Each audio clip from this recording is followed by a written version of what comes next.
I am now live as well. Okay. At least I'm live on Twitch. I don't know if I'm live on YouTube yet. There's always a delay.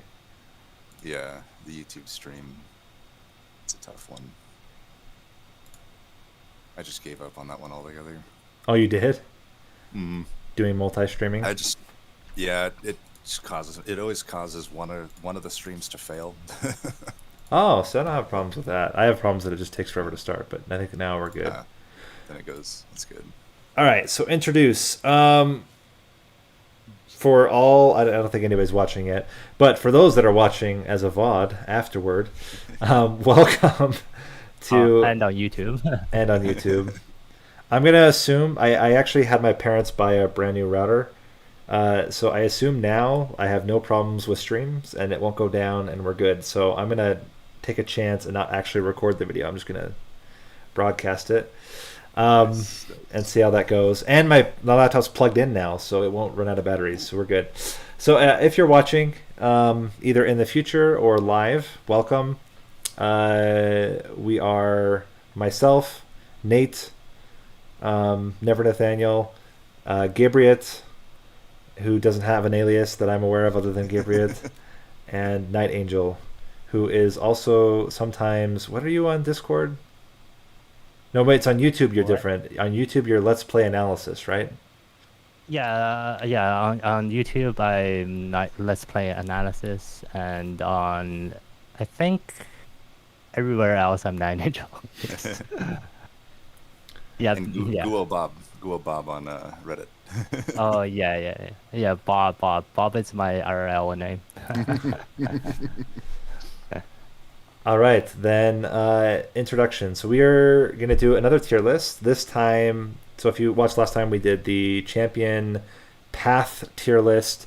This time it's the Hellhorned card tier list. And And we're doing both units and spells, right? So it's not just yeah, both. That I guess that's why I have this here. I guess that this only applies to units. You okay. wouldn't really want spells. I don't know. For Inferno's a this. thing. Transcend him. Transcend him. Yeah. All right. So let's start. Are we doing in alphabetical order? Is that the plan? Or are they just in a random order? Uh, yeah, there's alphabet. It's a yeah, the Turtles website. It automatically orders it in alphabetical order. Okay. So yeah. And Sounds as far good. as the banner units go, are we factoring in their infusion value or their essence value, I should say, or are we just saying I hit? would do a separate thing on essences, and I would Yeah, focus just primarily on the unit itself. The right. card. Yeah. And I guess we hope to do all the clans in the future. For hopefully. Cool. So where do we start? That'll We be start fun. with Alloy of Ancient. Alloy of the Ancients. Um, I feel it's solid. It's not insane. It's one of those cards. It's like, oh, I could use it. I feel like where you're hovering it is like pretty much how I feel about it. I guess this is good in the deck. uh, Yeah. it'll protect anything. Frontliner, backliner, has the armor synergies. With Wormkin, it can be pretty insane if you're getting it returned. But often I feel there are better choices at the rare tier. There's a lot of good rares in Hellhorn, so I find myself not picking it that much. It looks like I've picked it 9 times since July, and it's done well. I haven't lost with it, but it's pretty far down the list of pick rate, I should say. So yeah, I feel solid, but not amazing. Hard to say Yeah, I it's think bad. it has some specific use cases. I think the primary one for me is like low health units that just need some minor protection in the back. So things like Tethys, it's really good with Tethys because you can just play it on Tethys and then he survives a little bit better. Um, it's really good with fragile units. So if you end up putting, fragile, either an essence or I guess exactly, Tome. the Yeah, tome it's a onto a tome. unit, it's pretty good. I kind of agree. I think it's the other I think problem, and it's a problem with a lot of the single instance of armor cards. I mean, there's some worse ones than this, but uh, damage is just high in general right now. 25 health, effective health is just not a lot. Right. But as I said, as a kind of like add-on to existing, it's pretty good. And there are some things I think, but for me, like the best use case for it is something like you get -2 and remove consume, and then it's a free 50 health or 50 armor spell, which is pretty good. But that's very specific, and that's a huge investment. 10 shards or 15 shards plus 110 coins, or 100 is 105 I think for consumer removal. Yeah. Average probably. I think it's between 90 to 120. Or is it Depending 90? It's on- either 90, maybe 95 to 120. 95 to 120. Yeah. So I kind of think about that. I think it's not going to win you the game. It's not going to save a losing run, but it's a decent card to put in. And the fact that it consumes is pretty good as well. In some cases, as you said, like in the case of it's a really good card to get back with Wormkin. Yeah, it's it actually like having consume. It's much just better than not having consume. I think. Just because it's like for it to shuffle into the deck, into the discard pile, and then for you to draw it again, it takes most of the time it would just take too many turns, and then by that time you might have already scaled your health up enough that you don't really need the extra 25 armor here. And but on the good side, the fact that it is armor has its I guess benefits, and but also like since it's not health, you can't heal, but that's besides the point. The one other major use case I would say is it is one of the best cards with Apex Imp. It's a massive amount of rage at once. So instant, even just like with no artifacts, it's 50 damage extra onto your imp, which is pretty big. Yeah. I think it's not really much to talk about. I think it's good where it's at. Yeah. Yeah, it's like one of those cards that you would just pick up because it's good by itself, and you don't like if you're go up against like the other more niche rare cards like the One Horse Tome that like you might not think you have the capability of protecting, then just pick this up, I guess. Alpha Fiend? I don't love Alpha Fiend as a unit. I think that if we were evaluating essences, it would bump up, but as a unit, I tend to think maybe the only work in niche combos. It's like if you're desperate for scaling, it can be a form of scaling, but at 3 pip, 2 ember, pretty low stats. Yeah, I think it's It's just like you have to find multi-strike. And even then, it can be too long, right? Go ahead, NightAngel. It's just and the fact that it doesn't have armor or health scaling, it's also you need to find armor or health scaling for it, just to protect it, and it's and you need multi-strike on it, at least one multi-strike, just Right. for it to scale fast enough. Yeah. Yep, it's just slow. it's slow, and it's the other problem with it in general is its scaling isn't guaranteed because one, it can die, and two, if you don't frontline with it, your other units might just kill the units, and then it doesn't scale. Like it only, it's. I will say though, where it is quite good is very early game. It will dominate most relentless combats, which is quite good. Right. But it doesn't hold up when you're talking about Seraph and Divinity. It just doesn't scale as fast as you need it to. I mean, for me, like even one multi-strike's not enough. I think you need at least 2 multi-strike, or you need heavy damage scaling support in order for it to work. Yeah, it's like usually kind of what you're saying. It's like I'll add it with the intent to infuse it into a unit, but I know that I can add just anything really, like some health, maybe even a large stone, just to get through rings 2 and 3. Usually I would take it if it's paired with something unplayable like a Demon Fiend or something, and then just hope I get a Sweeper or a Shadow Eater, whatever's good with it. Yeah. But then the saddest thing is when you're just stuck with it as a unit, then you know that run's not going to be fun. Yeah, compare like this unit with something like the Paraffin Enforcer. The Paraffin Enforcer, like they both have both increases the unit's attack by this is 5. The Paraffin Enforcer is technically 6. To the whole floor too. But the Paraffin Enforcer buffs every single burnout unit on that floor, and it is also a 2 space unit. This is a 3 space unit, and it costs 2.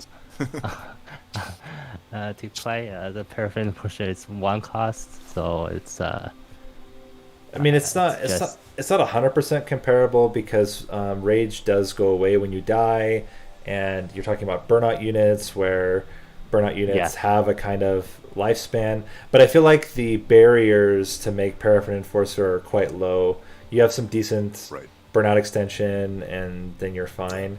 Where Alpha Fiend, and I don't know what needs to be better. Like I would even say you could change this to strike +5 to all demons, and it would still be, it'd be better, it'd be good, but it wouldn't be overpowered. I agree. or maybe just even like to all units on the floor.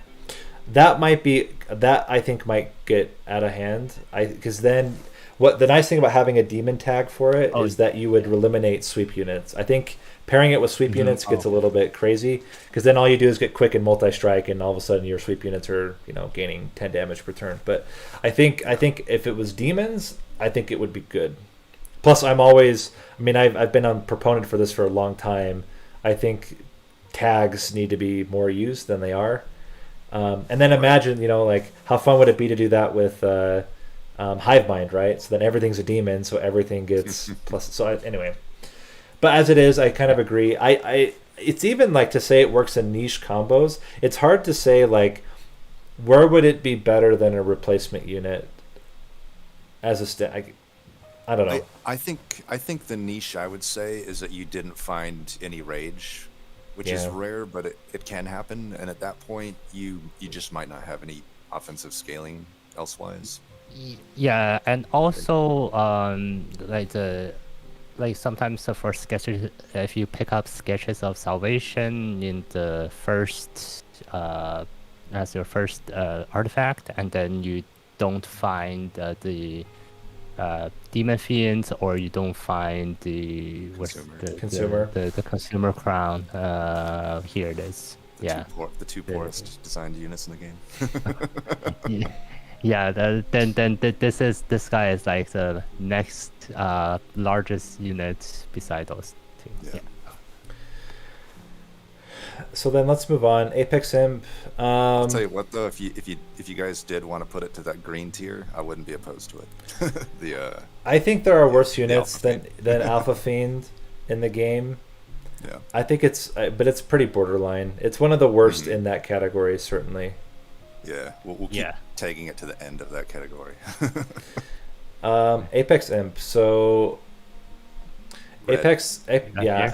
Well, kind of. So the only problem with Apex Imp is it has to have support, but there's a lot of support. Like everything supports it in the deck.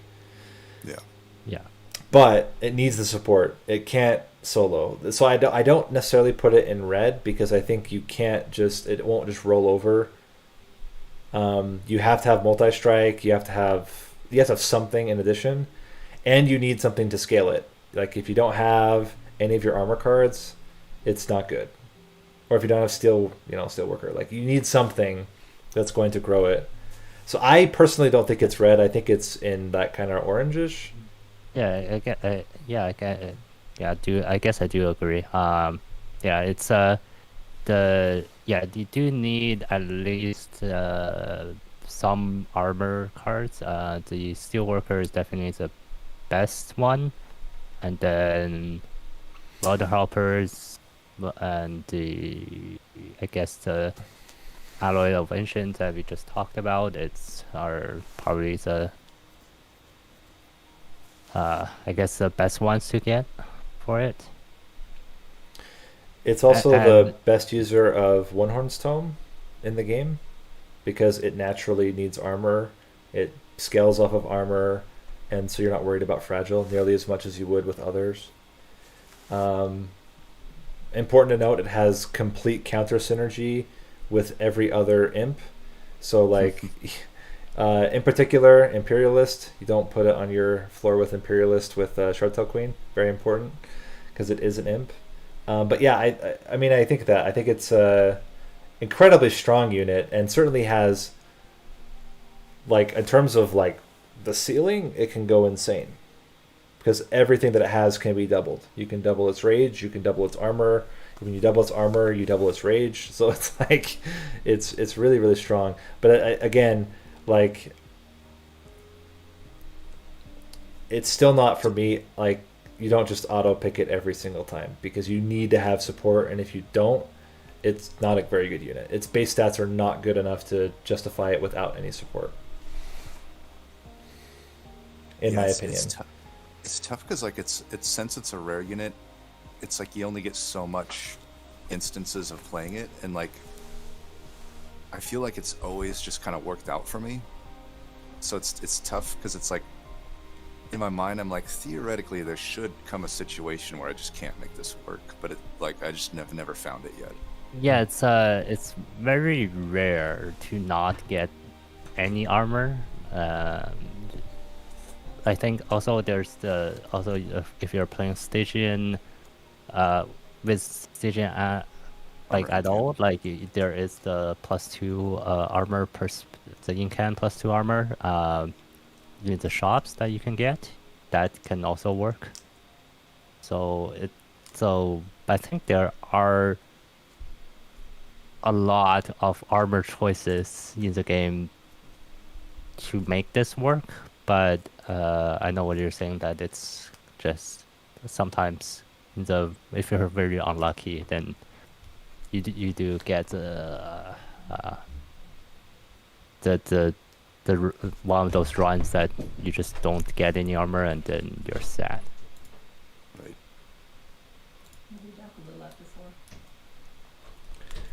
All right, next. This one's tough for me to evaluate because I know some people do really good with it. I just never seem to. I think it comes down to like how you tend to construct decks. Like I think for me, armor's great, but it's like secondary to rage. I'll always snag rage first if I can. So often it's like even if I have a deck that has enough armor for this to be good in, I just never end up playing it in a meaningful way. But I've seen, pretty good players like Hart win decks or win runs on the back of this card. So it's like, I know it can be good. It's hard for me to give my sign off on it when I just haven't really had good experiences with it. I think it's one that's... I basically...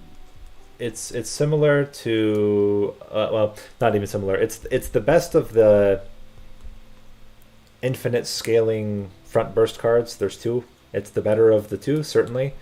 I guess there's three because there's also the Melting Remnant one, but we don't talk about that one. that. The cool animation. Yeah, it's Wasted animation. but I think it's a lot better because armor out of the three is a lot more useful than the others, so it's a little bit easier. But the biggest problem for me is that it's front unit. If it was anything else, it would be really good.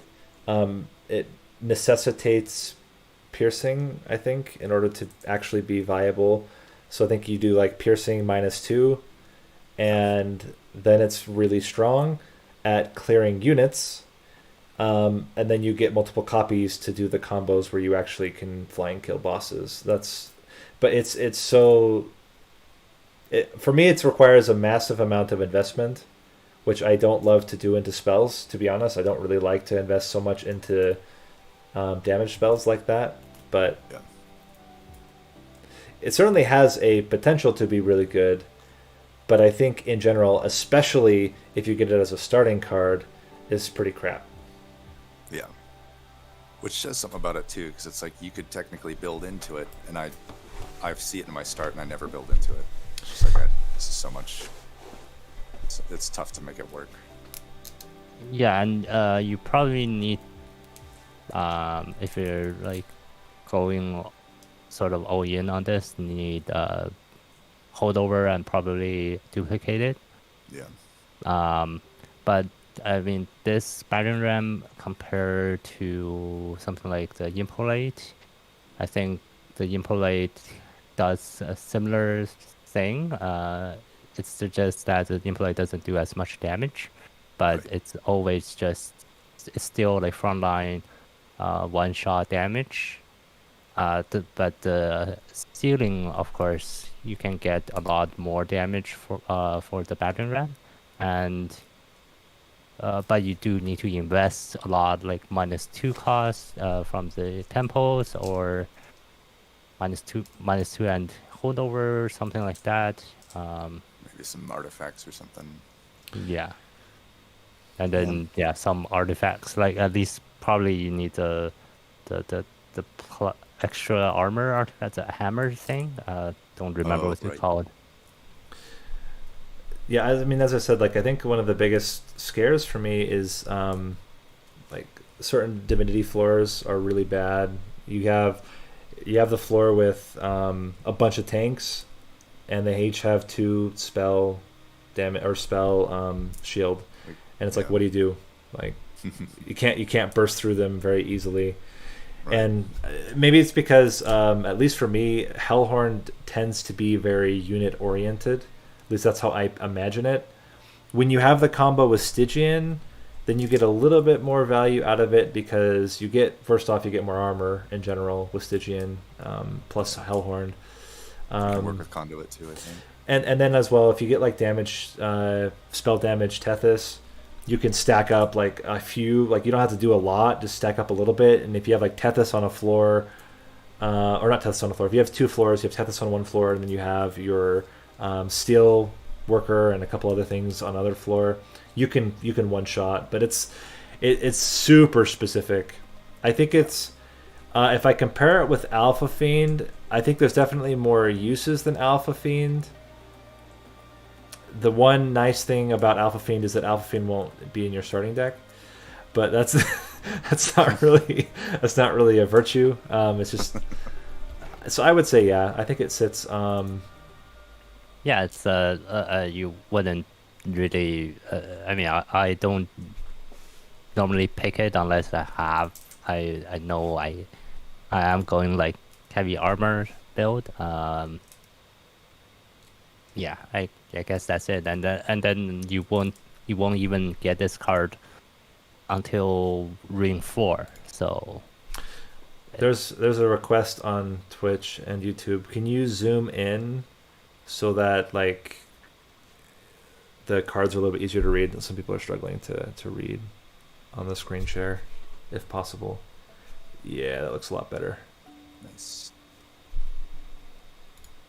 I'm willing to concede maybe one day Battering Ram moves up for me. I would have to play around with it more, because there are times when it's like I figure out some consistent strategy and it just completely changes my mind about a card. Like Legion of Wax, for example, I used to hate it, and now I'm like, okay, you can pretty much steamroll with it in nearly certain always win builds. with it. Yeah.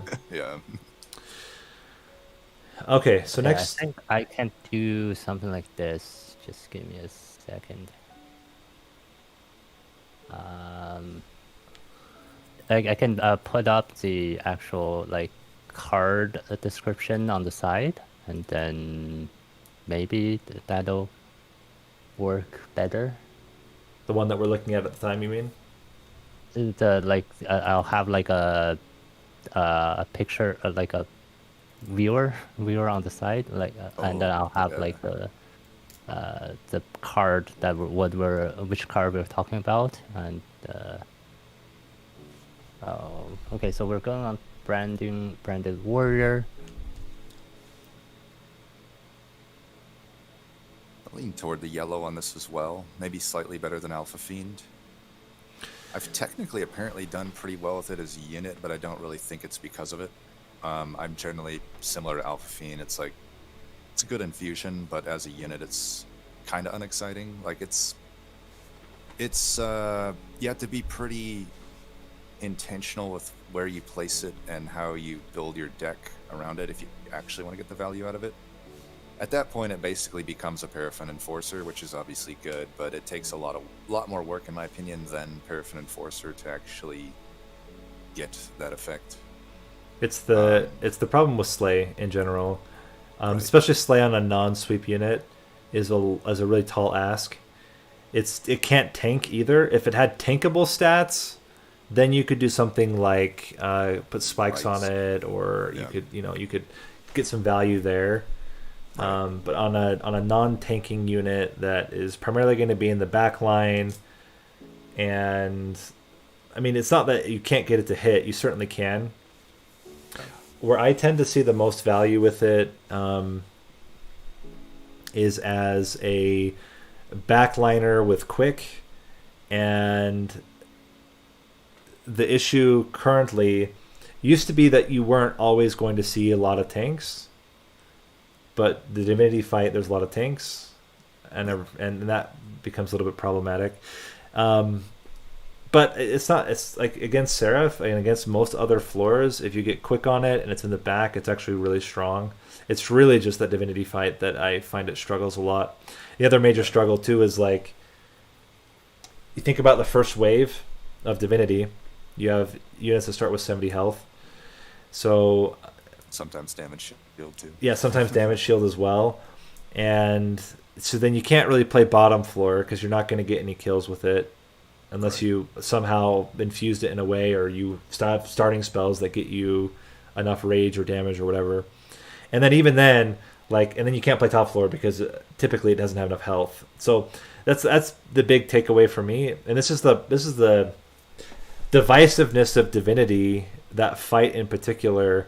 Is it completely changes how you have to build if you're going to go for Divinity. Now, if you're not going for Divinity, it's a much better unit because it's a lot easier to get those kills. Most Seraphites, Seraphites are a little bit tough too, though, because a lot of them start with tanks, right? So you have yeah, man. Okay, so sorry to interrupt. Can I stop the stream and then start it again? Yeah, you're going to do like a full Go screen for it. share so you can do the... Yeah. Yeah. Okay. Yeah, no worries. Yeah. Okay.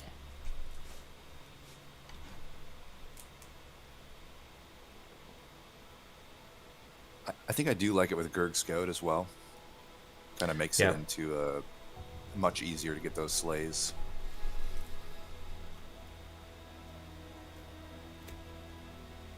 Okay, I'll try this. Mm-hmm. Yeah. So I also think it's just because of the slay. Because it is slay trigger, it suffers the same disadvantage as what we talked about last time with the Hellhorned, the prince. Yep. That's it. And do you guys want to put it? I think it's slightly better than Alpha Fiend because it's one cost and it only takes 2 pip space. And there's some opportunities to kind of make it work, but I think it's definitely not reliable as a unit. I should also mention it has neat synergy with the Molting Imp essence. It's not amazing, but it can be okay. Like Burnout 1 and Endless is pretty fun with it. Hey, At that point, it still doesn't give you well, it might give you more rage than a Fledgling Imp on average. Depends on how many things you kill with it, but Right, yeah.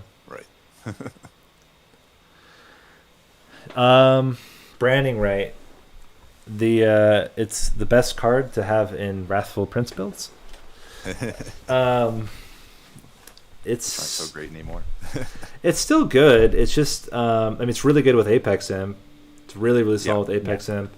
It does have some versatility because you can use it to also kill units, although that's typically not why you use it. But especially now that most units have more than 5 health, but like you can do it to that, like during temperate fights and things like that. But obviously, its main use is just to just gain armor on units, and that way it's not bad. yeah, but it's not as good again on Apex Imp because you would, unless you have some way of buffing the health of the Apex Imp, you can only use this once on it. So it's because it only has 10 health, I think, base health. Base health is 10, and then you need some way to buff the health. Right. And I think something being on Apex Imp is not really a build make because it requires Apex Imp, which is another rare card. So thinking about it, like generally, it's the one thing it does have over like what is it, the Alloy of the Ancients, is that it doesn't have consume. So if you want to have something that can be played over and over again, you have something that does it. Yep. But yeah, I don't think it's as good as it was before. Used to be a lot better. Yep. Yeah, I would say it was A tier pre DLC. Now it's like C maybe tier. C tier now. It's like probably B tier. It is one of those cards that at least I think needs an Ember upgrade, or it's pretty not worth it. 2 Ember, like 2 Ember for 15 armor is kind of meh. Yeah, yeah, it's not definitely not worth it to play without any upgrades. But I think it's still better than Alloy of Ancients. There are particular units that it's really good with. So it's really good with anything that has a revenge trigger. So Cultivate, it's quite strong.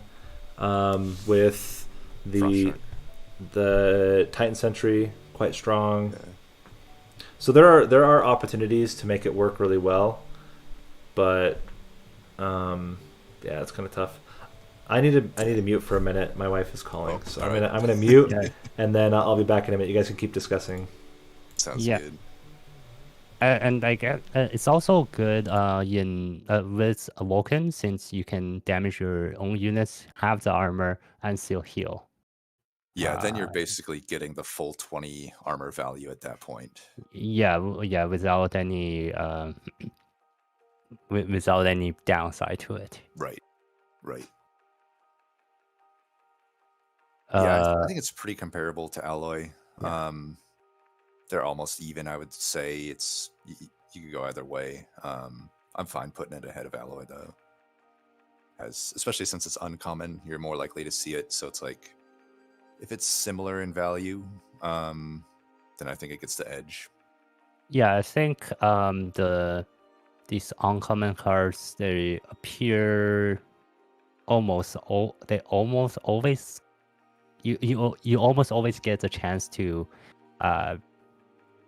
pick them up. It's like I would say 90% of the time you get to see every single uncommon card in the game in every single run.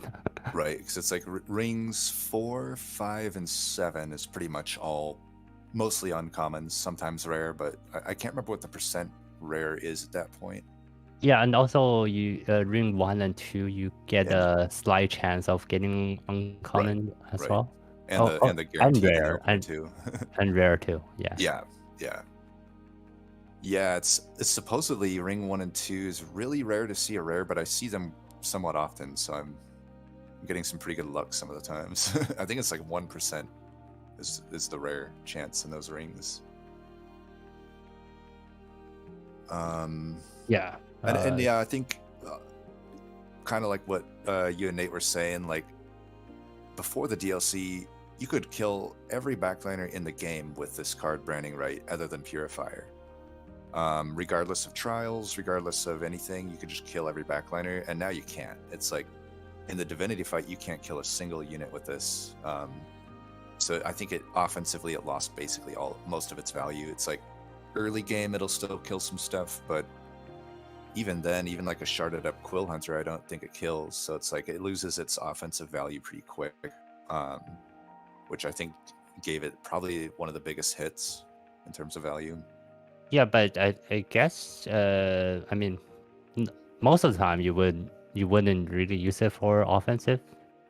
But I guess the option to use it for offensive does make it better. Right. Yeah. Next, Ugh. Consumer of Crowns. Yeah. Okay. Well, we're just moving on to the next one. No, that's good. I think we said branding right where I would put it, so that's great. Yeah. Well, this one's clearly red. Red for how Yeah, angry really it makes me. That its existence in the game. Yeah, I hate it on all accounts. It's interesting because even with Consumer of Crowns, it's still not that great. Or sorry, let me say that again. Even with Even if you play it.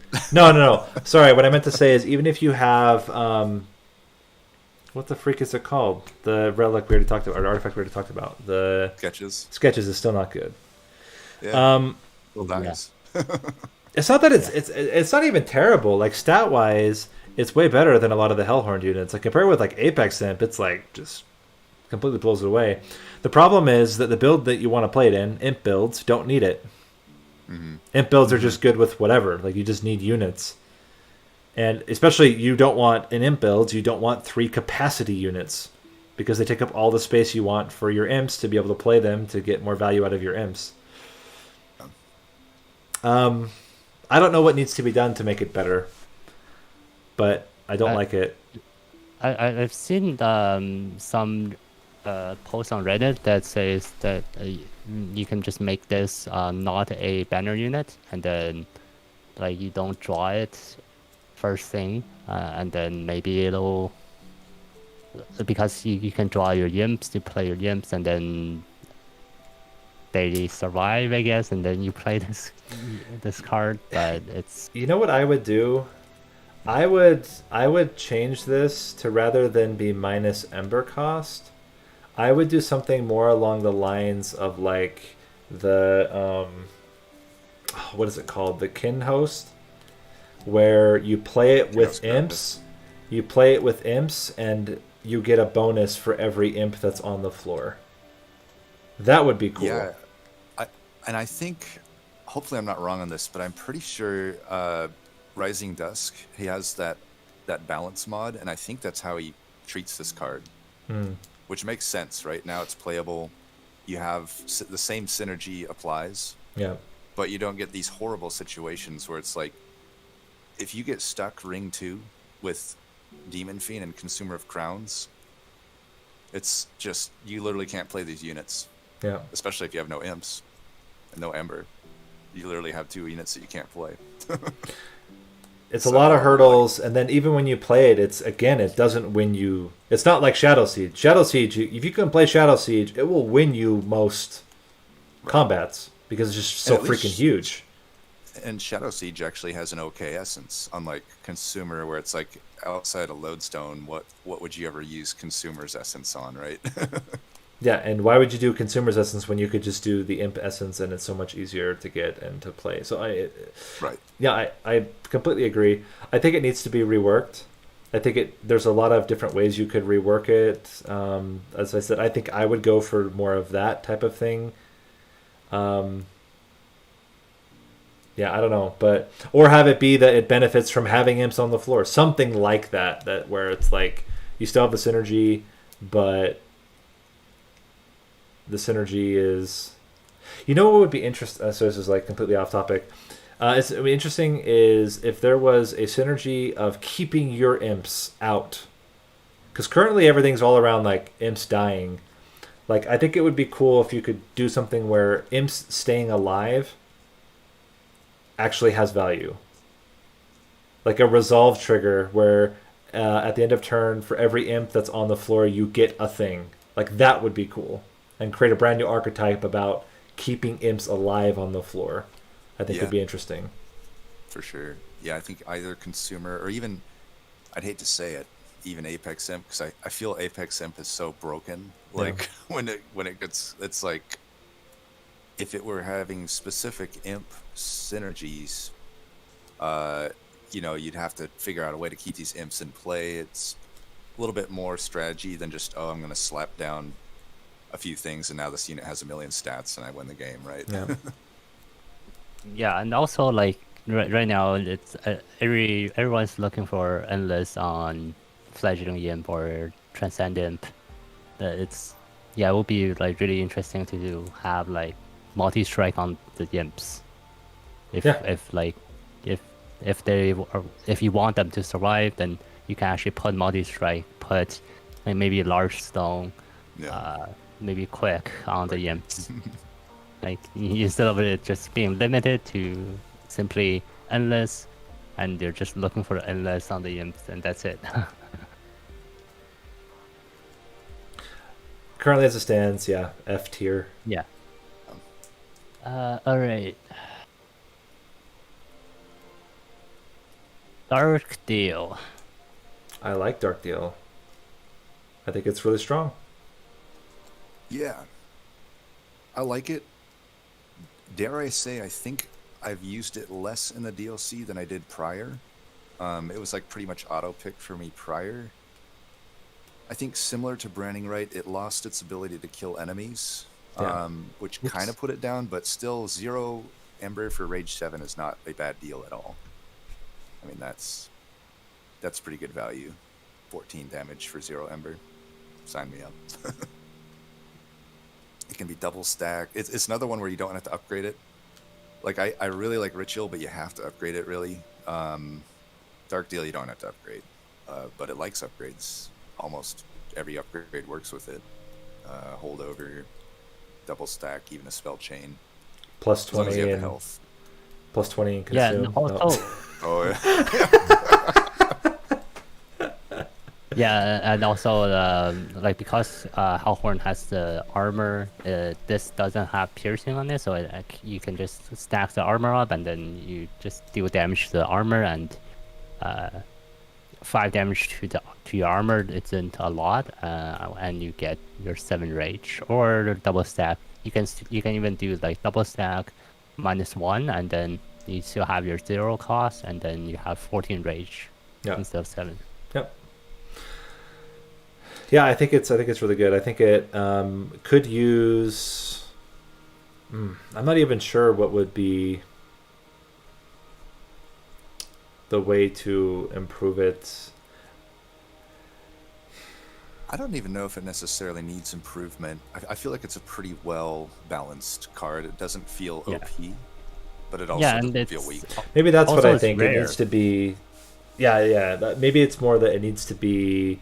Other things need to be maybe brought down. I think in particular, fledgling imps a little bit high right now. Yeah. And that's probably it's pretty what OP. makes it tough is the alternatives are better in some ways. But Right. no, I think it's still really good, and I think again it has less synergy with Branding Right with a lot of the revenge units because Branding Right you're gaining sustain, and oftentimes the revenge units want sustain; they don't want raw damage. But even then, it's still not terrible. Like you can put it on a you can use it to hit your Titan Sentry, you can use it to hit your Cultivate unit, and it's not terrible. But I would say primarily you're using it for your backliner. Right. Sweep, it's really good. I mean, it's similar to adding rage to any unit. Yeah.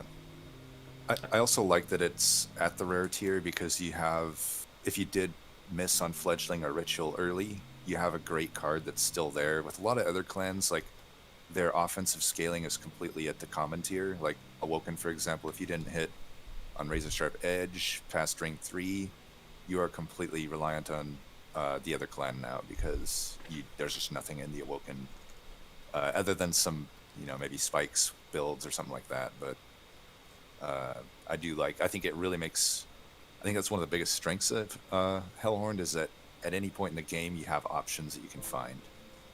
For armor and for rage. Like there's always Exactly. something. Right. And even overstacking, even tiresome climb, you can still overstack your floor, even though it's better used offensively, but it's an option. Yeah. Yeah. Yeah.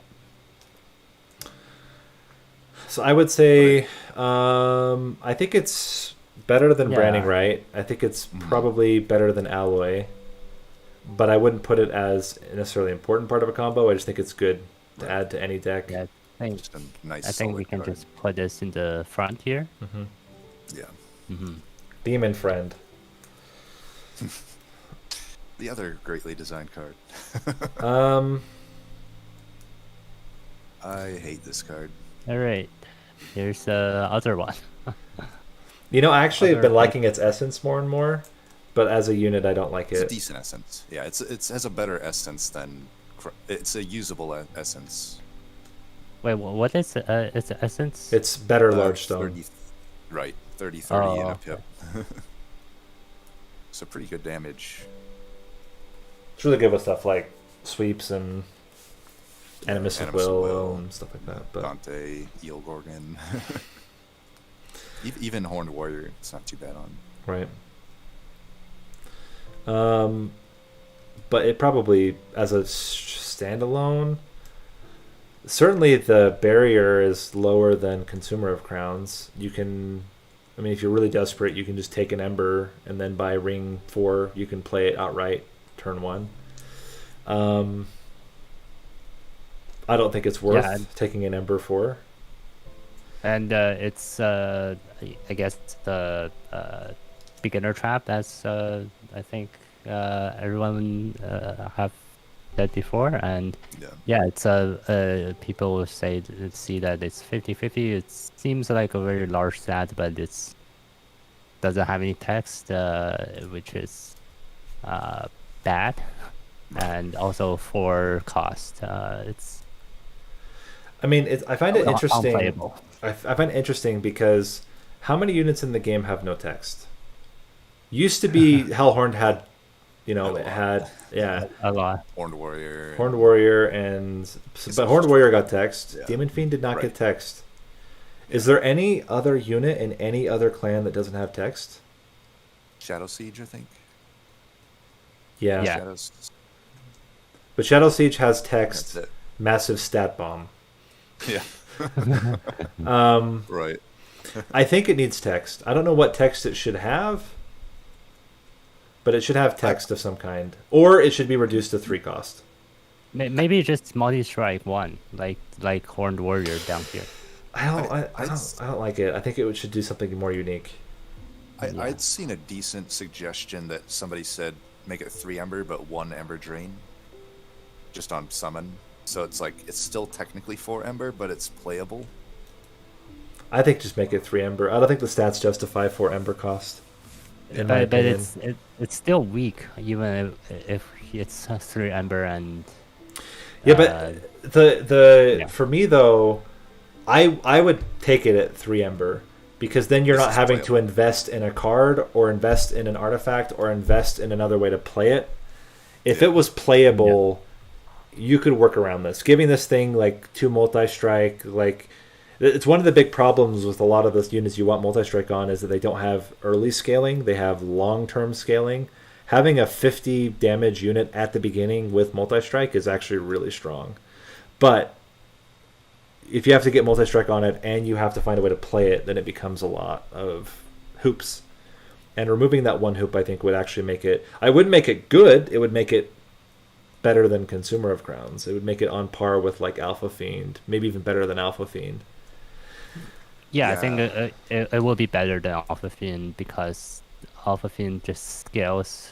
Alpha Fiend starts at just too low of an attack value, and this 50-50, it's still like you start off with 50 attack, which is actually just a lot. Two people suggested trample. My only issue with trample is I don't think it fits the flavor. There's nothing else trample in Hellhorned. So while I think it would be an interesting text, I think it's in the wrong clan. What would be...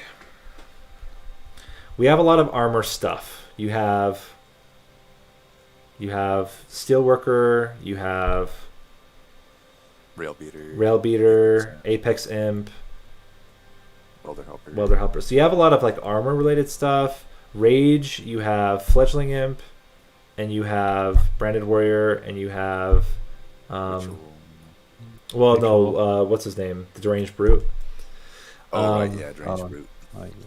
He's pretty. And then multi-strike, you have just Horned Warrior. What other types of text are there? Demon Fiend. You know what would be cool? Gain multi-strike for each demon on the floor.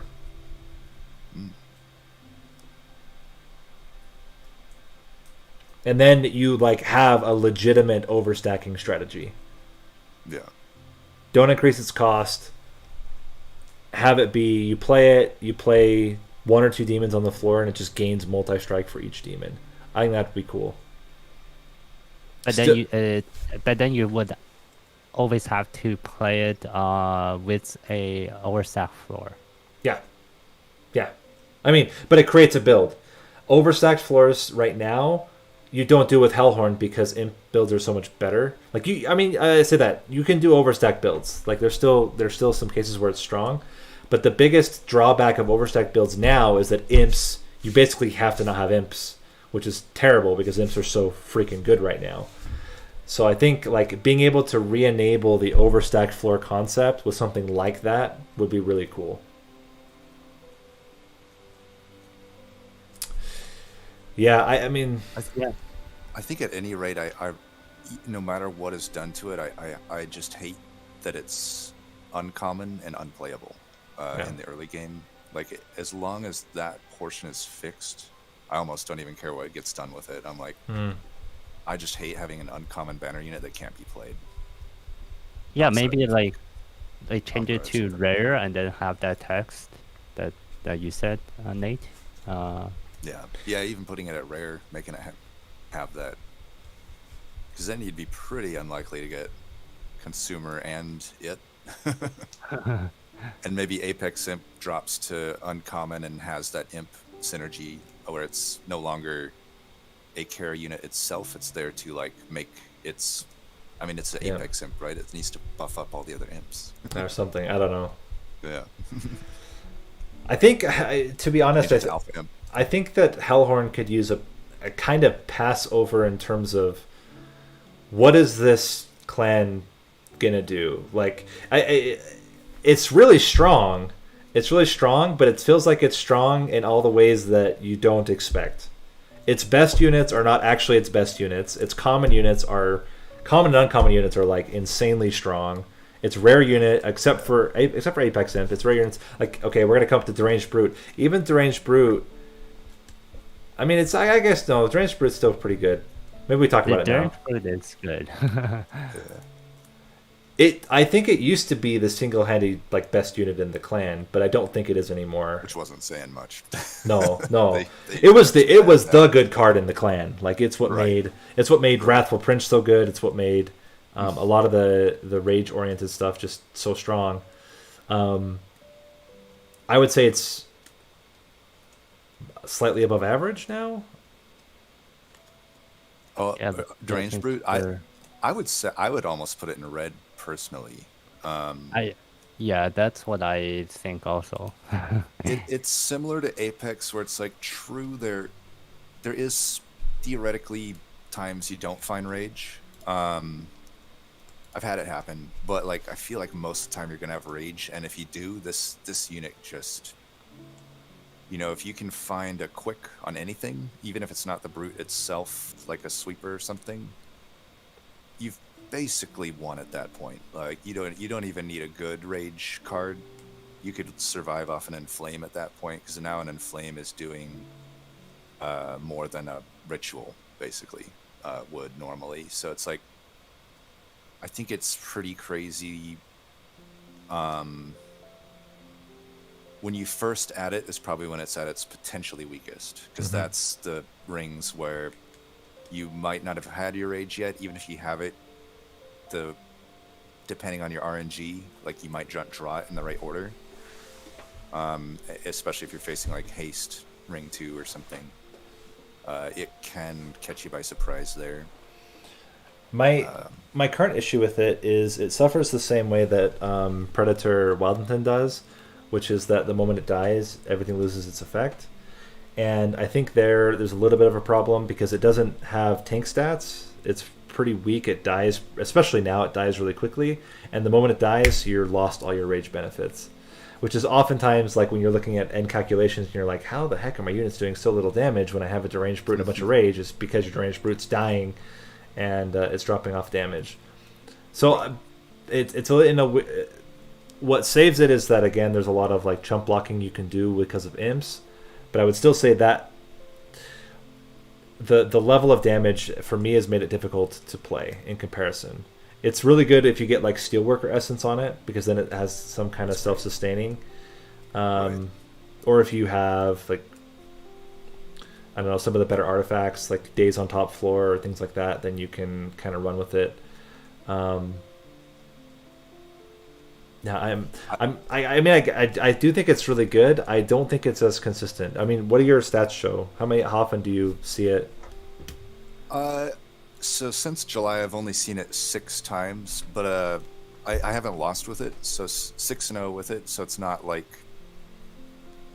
always showing up that much. But I think with it, I tend to actually overstack, and I think that can often, because you can get, one thing with Brute is its effect stacks with each other, so you can get 2 Brutes on a floor. Yeah. I think Quick becomes super good at that point. Like even a Brute itself with Quick, you could Hellvent it 2-3 times. Now even if you didn't find Multi-Strike, 3 units are guaranteed dead pretty much. Yeah. It's tough because it's similar to Apex Imp though. It's like you don't see it that much, so it's like there is enough variance in the game that even though I did go 6-0 with it in that period, I could have had a run where it doesn't work well, right? It's really tough for me to evaluate these rares in that sense. You just don't see them a lot. You don't see them a lot, yeah. It's like, if I could get a sample size of 20 games or so, and then maybe I get a better idea. Because a lot of these units, you have like that 1 or 2 times where you have just such a nightmare run with it that it lowers your value of the card, right? Like that happened to me with what was that recently? I think, Alloy. Like I was pretty high on Alloy, and I've had a few bad runs with Alloy, and I'm like, man, I don't know if Alloy's that good anymore. But yeah, it's tough. I think. Go ahead. Because it's because you can stack 2 of them on the same floor, and still play your Fletching Imp and still play your Imps in front as chomp blockers. I think it's worth it, in my opinion, to put it up on the red.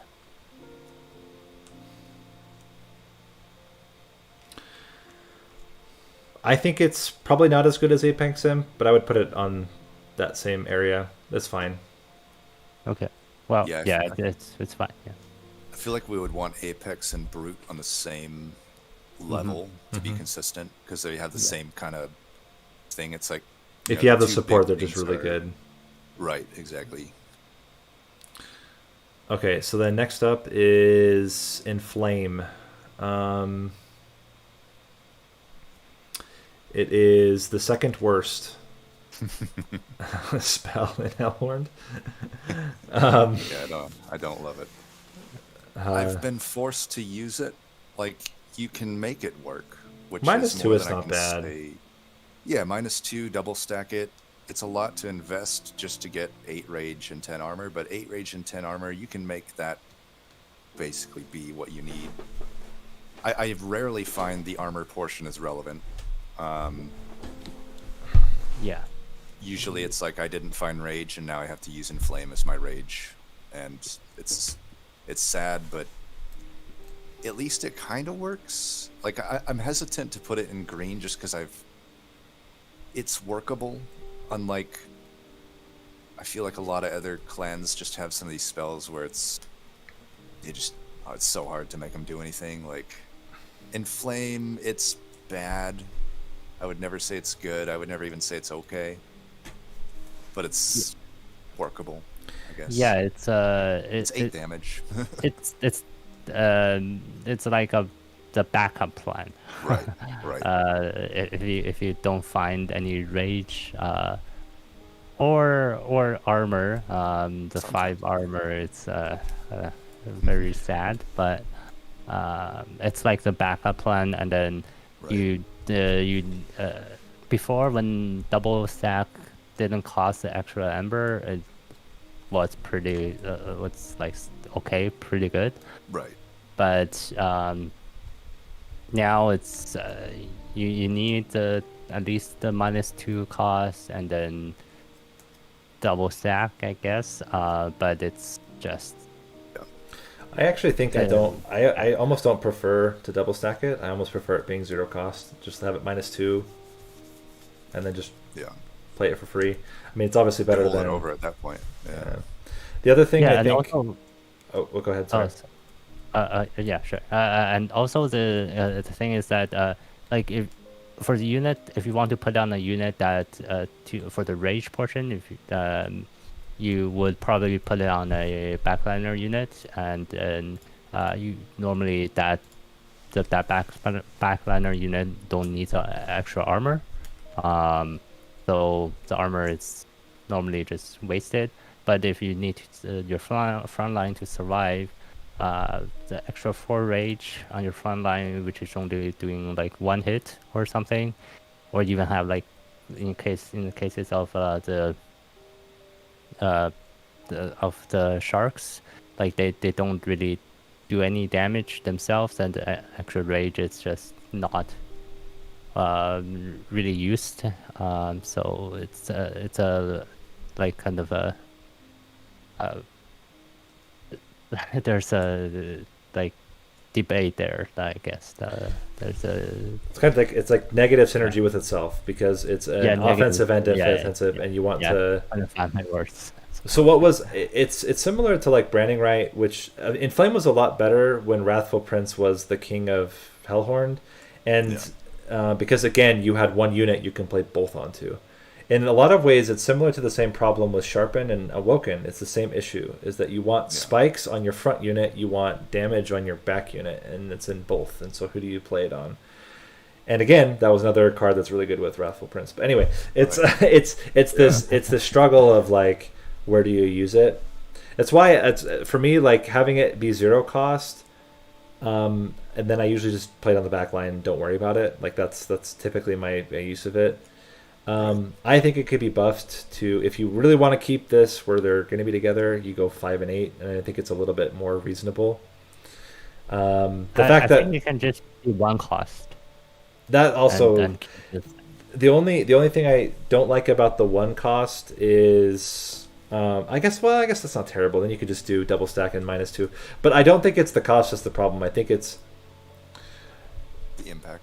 Yeah, it's a card that you had to draw, which means you didn't draw other cards, and is drawing that card for its benefit worth it, irregardless of the stat cost? Certainly at 2 cost, it's bad. At 1 cost, would it make it good? I don't think it would make it good. I think it would make it average. Fair, yeah. Yeah. It's a fair card. And if that's what it needs to be, then I think that's fine. It's certainly there are a lot better cards to put -2 onto than Inflame. Yeah. Especially in the Hellhorned arsenal. But more and more, I'm of the opinion that like Ember cost, while important, Ember cost is most important in the first 3 rings and becomes significantly less important later on, and draw opportunity cost becomes way more important late game. And so it's tough. Like you there's no way to reduce the draw opportunity cost of a card that only has so much benefit. So yeah. Yeah, as I play with this game more, it's the opportunity cost of drawing this card versus drawing like another card that may be just much better. It's just way more important than like Ember or space. Yeah. Okay. So Okay. yeah, keep it in yellow is fine with me. Yeah. Teetering between green and yellow, I feel. Fledgling Imp. Yeah. Now this card needs to be nerfed. Yes. It's really good. It's I think I don't have it here, but I have the I still have the pre buffed Fledgling Imp here somewhere. I think it used to 3 be rage. free rage. 3 yeah. rage. I Which it think should be. balanced It needs at to go 3. back to 3. Yeah. It needs to go back to Right. 3. Right. Yeah. Because right now it's literally too every good. time I've skipped it, every time I skip it, I'm like, well, I should have just picked it because it Would have just saved won all me the this problems. Yep. game. Yep. Every time you want to diverge, it's like, well, this run would have been a million times easier with just fledgling him. It's nice because it's like you find it early, right? And you usually, at least I think I'm similar to you guys in this, where it's like I like to target those early Merchant of Steels, and now you have an additional big upgrade that wins you the game, and you don't rely just on finding multi-strike now or quick. Rarely would you be searching for large stone that much, but now you have endless as an option to basically win you the game, because an early endless fledgling imp, your whole offensive game plan is now solved. Yep. You don't need anything else. Just a few. Yeah, and even possibly your defensive. It's a semi-defensive because you were just. Chump block. It's a chump blocker. Yep. Yeah, I mean, I've surprisingly put a lot of plus 25s on it just because I know it's going to die every turn anyway. You just put plus 25 and it absorbs. The damage shield one is actually, it hard counters patient too. I've noticed that. Like, you basically, like, it can't trample through you, and then it just, like, hopefully you have some way to, like, imp Shard Tail Queen or something to help it die. Kill it anyway, afterward, but, yeah. Right. Or Horn or Breaks. burnout. Burnouts, yeah, Burnout's great. Yeah. No, it's really good. Yeah. I would put it in red personally.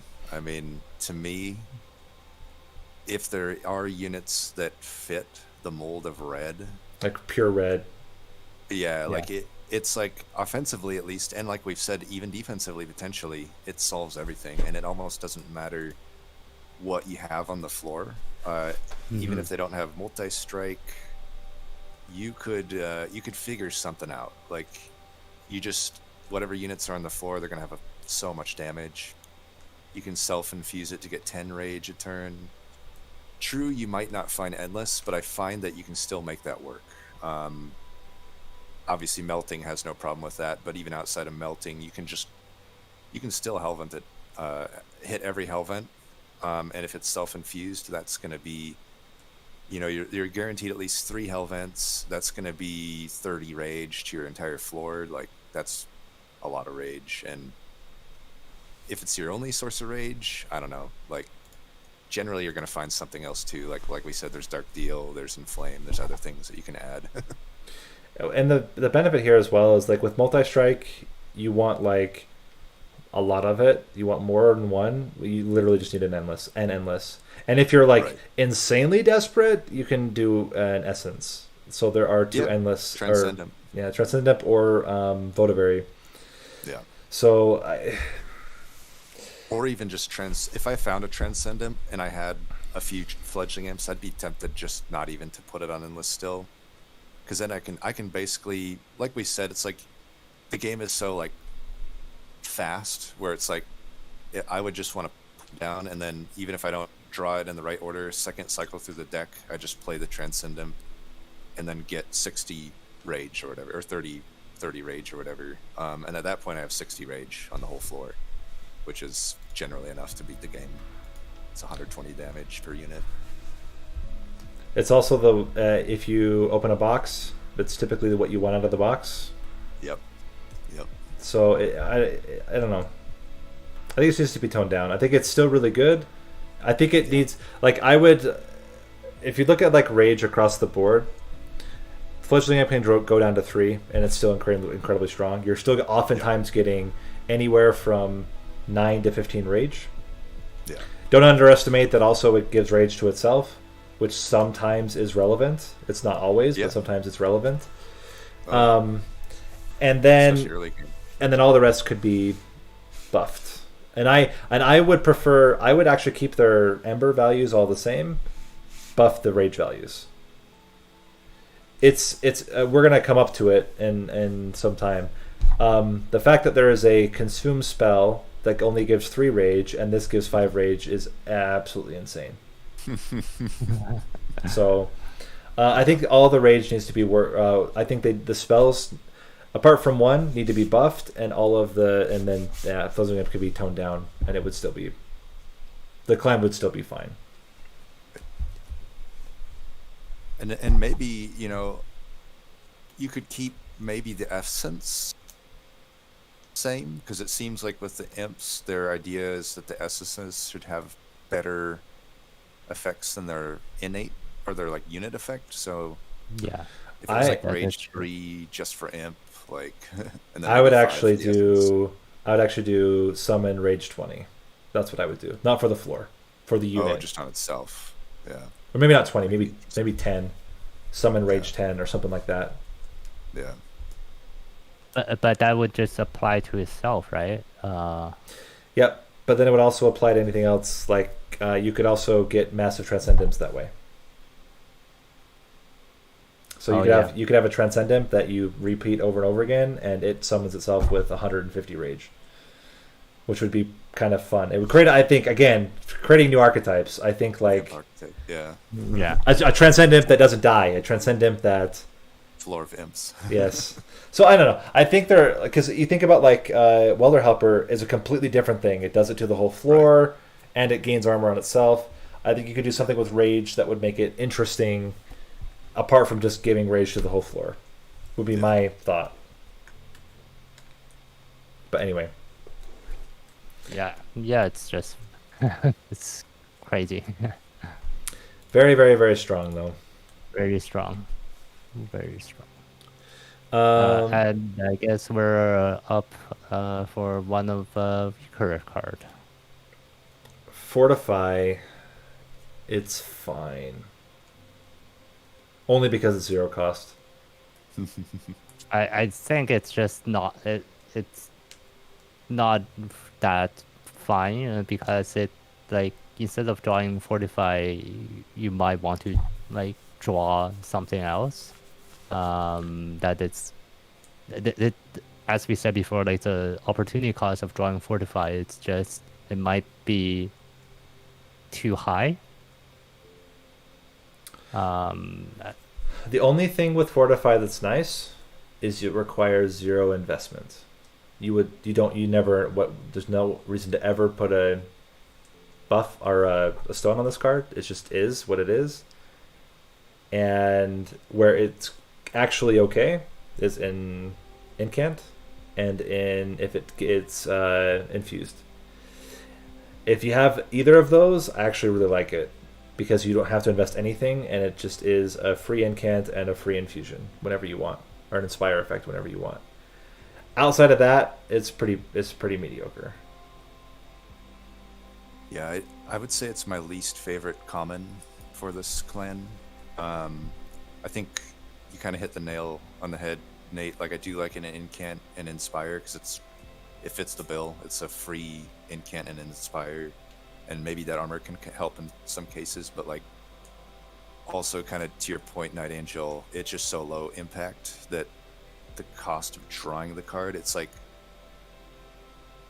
I think the fact that it's so low impact and the fact that it's only defense that it provides is tough, because I've generally thought in the DLC specifically that offense is just so much more useful than defense. That it's just tough, because it's like putting, you stack 5 armor, even if you're getting that each turn, it's like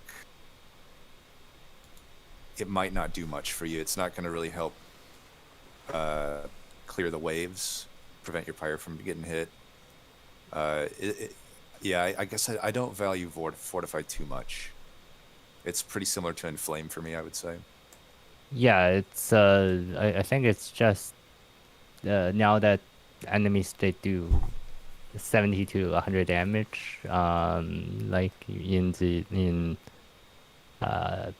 the Temperament fight and the last Unity fights. The 5 extra armor, it's just not very. I mean, do you really want this card? Versus like you, for example, you draw like your Alloy of Vengeance, that gives you 25 armor instead, and then that one extra turn early, like you drawing the card one extra turn early might just save you the game, save your units. It's another similar to Welder Help, or something we talked about with Rage. I think they're the units that do armor stuff do too much, and the spells that do armor stuff do too little. I mean, think about this is Steelworker's Resolve trigger. It costs no draw. It's just his Resolve, and by the way, it does it for the whole floor. Yeah. Yeah. Just and no cost to draw, and no cost to anything. Yeah, it's a 1-cost unit that does this spell every turn to everybody on the floor for free. And it's just like this is the thing with Hellhorned again. It's got some pretty good spells, but it's got some insane essences and some really strong units. And that's where it's so over the top. And I think that's where the balance needs to lie. Is there are particular builds that are so much better. Like you just take Fledgling Imp every time. You take Transcend Imp every time. You take Welder Helper every time, because they're so much better than any of the other spells in the deck. And I think that needs to be somehow tweaked. Yeah. Yep. Compared to anything like all the other common cards that you would get alongside this Fortify, like why would you pick Fortify over like any other common? I think other commons like we're coming up on Hidden Passage, Hornbreak. What else? Like all the Imps. Vent. Yeah, Vent. Just nice AoE. Vent, yeah. I'd rather just prevent the 20 damage coming in than add 5 defense. Yeah. So let's maybe we can do some, just for time's sake, because we're very long-winded. Let's do keep this in the bad spot. Let's do both Ascend cards together. Yeah, sure. We can do all the Imps together. I'm not sure that works. No, I think let's start pairing some things a little bit. I think would be okay. So we have Hidden Passage and we have Tiresome Climb. Yep. As you mentioned, Gabriot, you can use them both to overstack. Not typically advised, unless you have a build that, for example, either can remove days or where it's so important to overstack that you need to overstack even at the cost of 2 days. What are your guys' thoughts on overstack builds in general right now? I think it's really good. I think I think they're pretty good. I prefer to do a Fledgling Imp build if I can, but if I don't get it, I know that overstack will be solid. I usually regret when I see a Fledgling Imp and I don't lean into it and I do the overstack build instead. But all that being said, it never feels necessarily weak for me to do an overstack build. It just kind of sucks sometimes not to be having that option to slam down imps, because Welder Helper is also pretty good. So I prefer the imp build if I can, but overstack is not necessarily sad for me to see. The thing with overstack is you want to focus then on either like something like ritual or dark deal for your scaling, or alternatively just like alpha fiend infusion can be really good. Basically things that passively scale. Apex Imp plus Scale on Steelworkers, strike. things like that. Right. Yeah, you overstack a few of them and it's game over. I think it's especially good with Prince builds. I think it's significantly less good with Queen builds. So Yeah, if you go, I pick hidden passage much less with Queen. yeah. Yeah, and also, well, for Tarsome Climb, I would just pick this card not for overstacking, but just for the days too, and then Yeah. you can just play, have holdover on it and play it every single turn against the last divinity, and then you can play on top floor, and then you're not taking any damage. Yep. I think Tiresome Climb made one of the biggest positive jumps of any card in the DLC. It's actually insane how good this card is now. Like, It had two bumps. One was Friends and Foes. It had a huge jump because Patient. It was the only Patient counter in Right. Hellhorned. And then you're exactly right. It made the second big jump across all builds, which is Divinity. Right. And it's the only true Divinity counter in the entire clan. And even beyond Divinity, I find for just the entire game, the sharded up game, shall we say, it's just insanely good. I mean, on the note of offense is better than defense, also just making the enemy not attack is better than defense. Some of those bosses, this is a godsend against, especially if you've double stacked it. Like Stealth Boss, you can burn out 4 stacks of stealth, or the multi-strike boss that does 7,000 damage just can't attack you anymore. Even a backline unit that, if you couldn't clear like a 30 damage Shadewing or something, just put it on up to your Pyre, let the Pyre kill it for free. Yeah. It's just so versatile. It does have Scary Time, which is that you draw it at the wrong time, and the only time you can play it is when you would just kill yourself, suicide against bosses. But I think that you don't take it for that normally. And I think that's why it was so bad in the past, because it's not really good against the other Seraphs to the same degree. And it's not really that great against normal bosses. It's okay, but it's a real timing thing. Like, you have to hit it at the right time, or it's bad, or just a dead draw. But I think it's definitely, against the two huge Hellhorned killers. I mean, Divinity, or not Divinity, Seraph the Patient kills Hellhorn builds without some type of daze or prevention, because armor does nothing. It just gets shredded, and your guy's going to get trampled.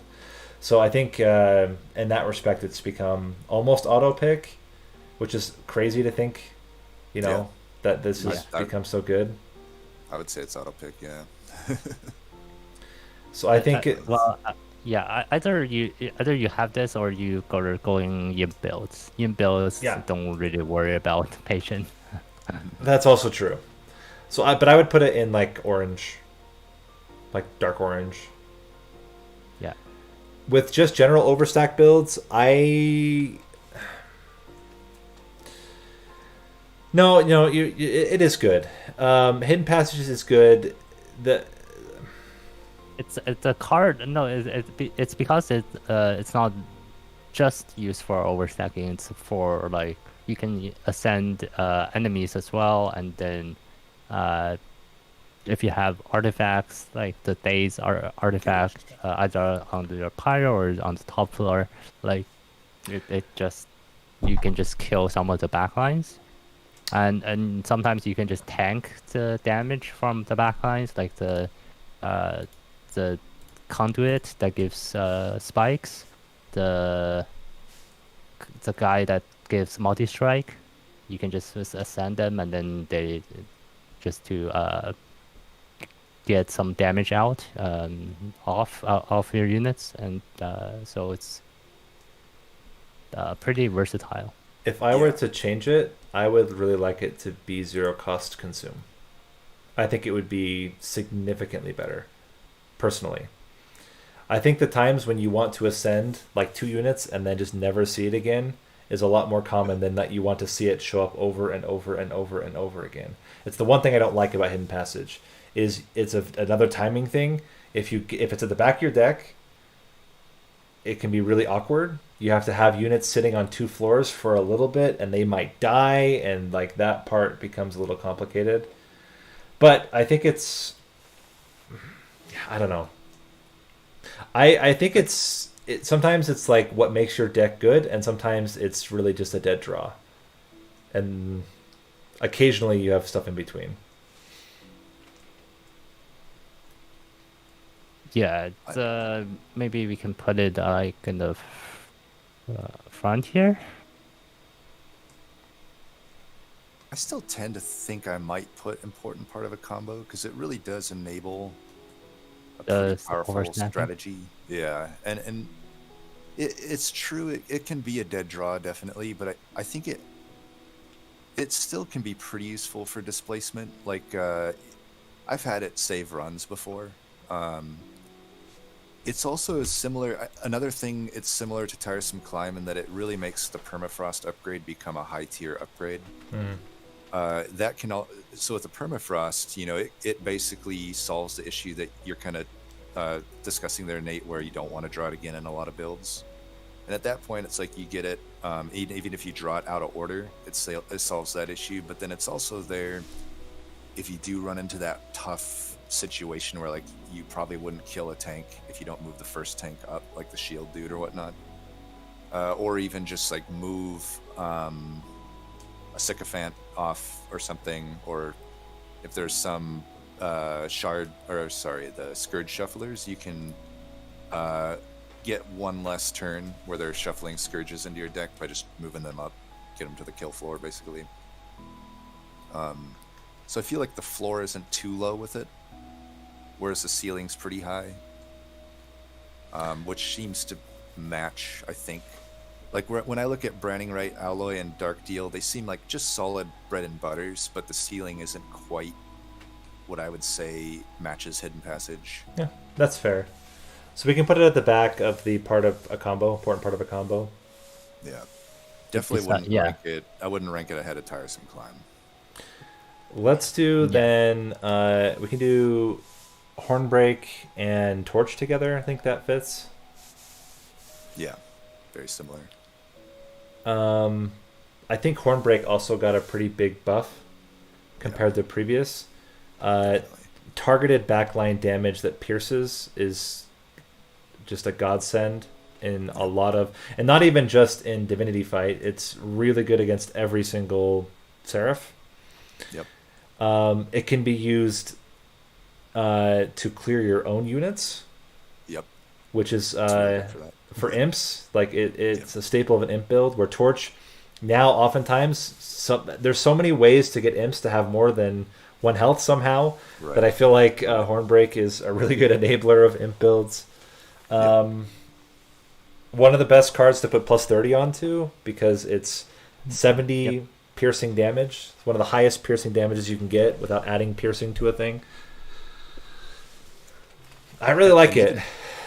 Yeah, I agree. And even on that note, even just a simple plus 10, 25 gold at a shop, that kills every backliner in the game, period. That's 30 and damage. all but one tank, all but one armor tank. There's the one armor tank that has 60, and all the rest have 30 or less. So it's really strong. I think the eagle has 100, but the eagle. Oh, that's right. You're right. Yes, I hate that eagle. It's like, okay, now it's nothing kills it with Pierce. Yeah. Well, the only thing that kill it with Pierce would kill anything with Pierce. Yes. So yeah, I think it's really solid. Yeah. I think it's just really, really good to see if it comes up in the as a card in the common tier, and it's you guys said like simply plus 10. Like sometimes you can even just put a plus 10 and piercing, even though the piercing it overlaps. You can still put the +10 piercing on it just for the magic, just for the spell damage. Just yes, simply because you want it would just kill every single backline unit if you have the extra 10 damage. Yeah. It's a godsend against anything that makes it so you don't have to deal with the spike channeler being relevant on his floor is a good thing. And the blight That generators, all the blight generators as well, die from a +10. Yeah. Yep. So Fires. so I would say I would put it at also. It's not really a part of a combo. It's just like a staple. Yeah, it seems similar to Dark Deal to me in terms of overall value. It's like it will provide value almost guaranteed in a run. It's never gonna be an irrelevant dead draw of a card. Even if you don't upgrade it, it's still killing the spike channelers. But generally, you'd want to upgrade it. Just even if you have to Surge Stone it, if you're unlucky and can't find the +10 damage, like just a one-time 40 or 50, however much that is. I can't do 50. the math right now, but yeah 50. Like, I mean, that'll save a run in a lot of cases. Conversely, Torch got a lot worse because nothing dies to 2 damage anymore. Not even in Ring 1. Right. Yeah, Torch is almost solely reserved for killing my Fledgling Imps and Welder Helpers now. Which is still okay. There's worse commons in the game, or worse starter cards, I would say. I mean, it's still good against Mark of Invasion. True. Yeah, it makes me more confident to take a Mark of Invasion. And you could put spell upgrades on it, and then it's still better than at least it's better than a spear. Like an upgraded spear doesn't kill any frontliner, but an upgraded torch kills a backliner in a lot of cases. Yeah. There's just so much spell shield in the late game that if you're not adding pierce to it, it's like it might kill something, but alternatively, it does burn through it. So if you have a big spell and you need to get through spell, it's really good at, like, for example, Seraphs. Like, you just punch all the spell and damage shield away, and so it's a cheap thing. I would say it's probably upper yellow. Yeah. I think it's better than Battering Ram because it can target, and there's not. Surprise! I mean, it's the basic card that you have to play with every single time. So it's a mid-tier common card, I think. Yeah, I'd agree with that. I'm not in love with it, but I don't hate it. I can see arguments that it might be really good. I find probably half my runs I just don't really use them that much, and then half my runs they're a godsend. I mean, sometimes it's like without these torches, I would not be able to play my Fledgling Imp every turn or something like that, or a Welder Helper, and it's just super good in those type of runs. It is ironically, though, I feel at its best at killing your own stuff or even triggering revenges than it is at actually killing enemies. Yeah, it's the only thing that makes, I think, well, not the only thing, but it's one of the things that can make Frost Channel work pretty well, is that you can torch your own Soul Guard to trigger. Yeah, it's really good with that Soul Guard, yeah. Okay, who do we want to pair Horned Warrior with? I guess we can pair it together with no. Normally we would just put the 3 reworked ones together. No, we can do them separate. We can do the other 2 together because they kind of fit together a little bit better. But Horned Warrior, multi-strike's really good. Not very many units start with it, and it has better base stats than a lot of the multi-strike units. Yep. With no real downside. It's weird because it's like when I compare it to Animus Will, I'm like, oh, Horned Warrior is just worse. But it turns out that doesn't mean it's bad. And it's not necessarily it's not necessarily worse. If you put plus 25 health and an extra multi-strike, right, you'd have to put like a plus 10 and a plus 25 on an Animus, and they're pretty similar. Like, it has a little bit more health. It has a lot more starting damage. 12 starting damage is a lot. It does have 1 less multi-strike, but I feel like that's not a massive downside. Right, and it's like when you compare to other banner units other than Animus Will that get multi-strike, they usually come with a significant downside. Like Alloy has the fuel, which is tough, especially early game. Yeah. And even the egg, I love the egg. Can host Yeah. I can't remember the name of it. The can host pupa, Air- whatever Yeah. it Kinos is. Pupa. Uh, Pupa. Yeah.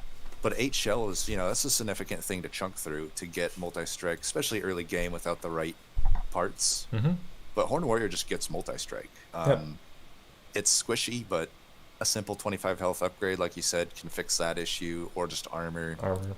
It's And also one it's- you're it's not scared to solid. put, because it has such low health. If you have armor, you're not scared to put One Horn's Tome on it. You're not wasting a lot of his health, Right. which is quite good. Exactly.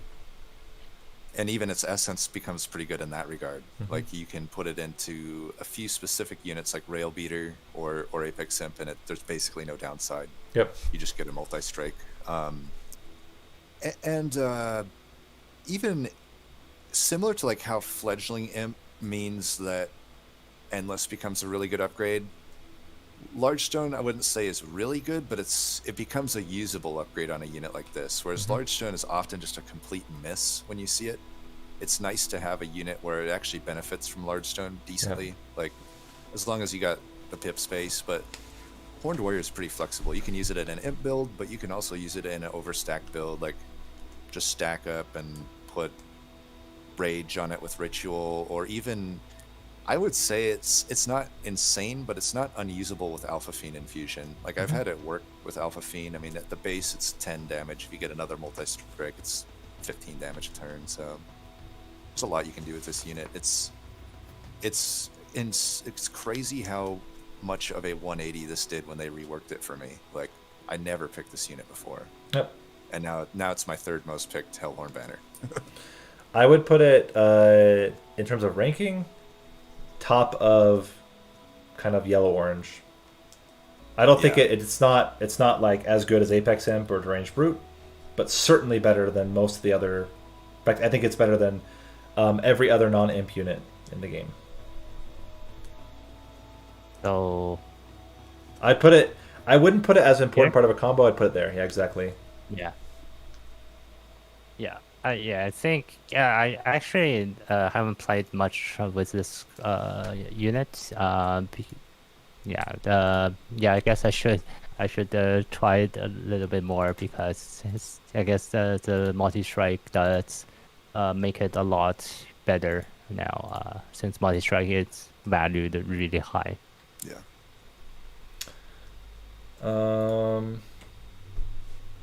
Imp in a box. Let's do all the imp stuff together.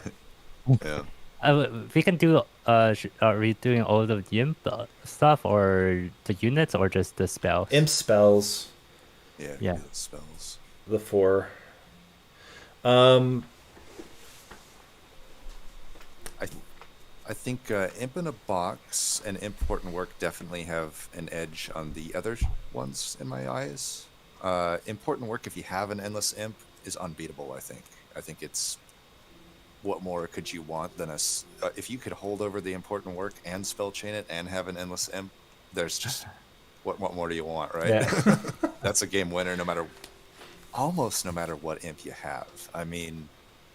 That's I true. guess Like, heck- even if you were to put an impling onto an impling, and it's doing Yeah. 50 bursts, like 3 or 4 times in a row is not bad. Right. Yeah, I mean it's just so much value. And they nerfed Important Work. Remember, it used to give more. Yep, used to give +2.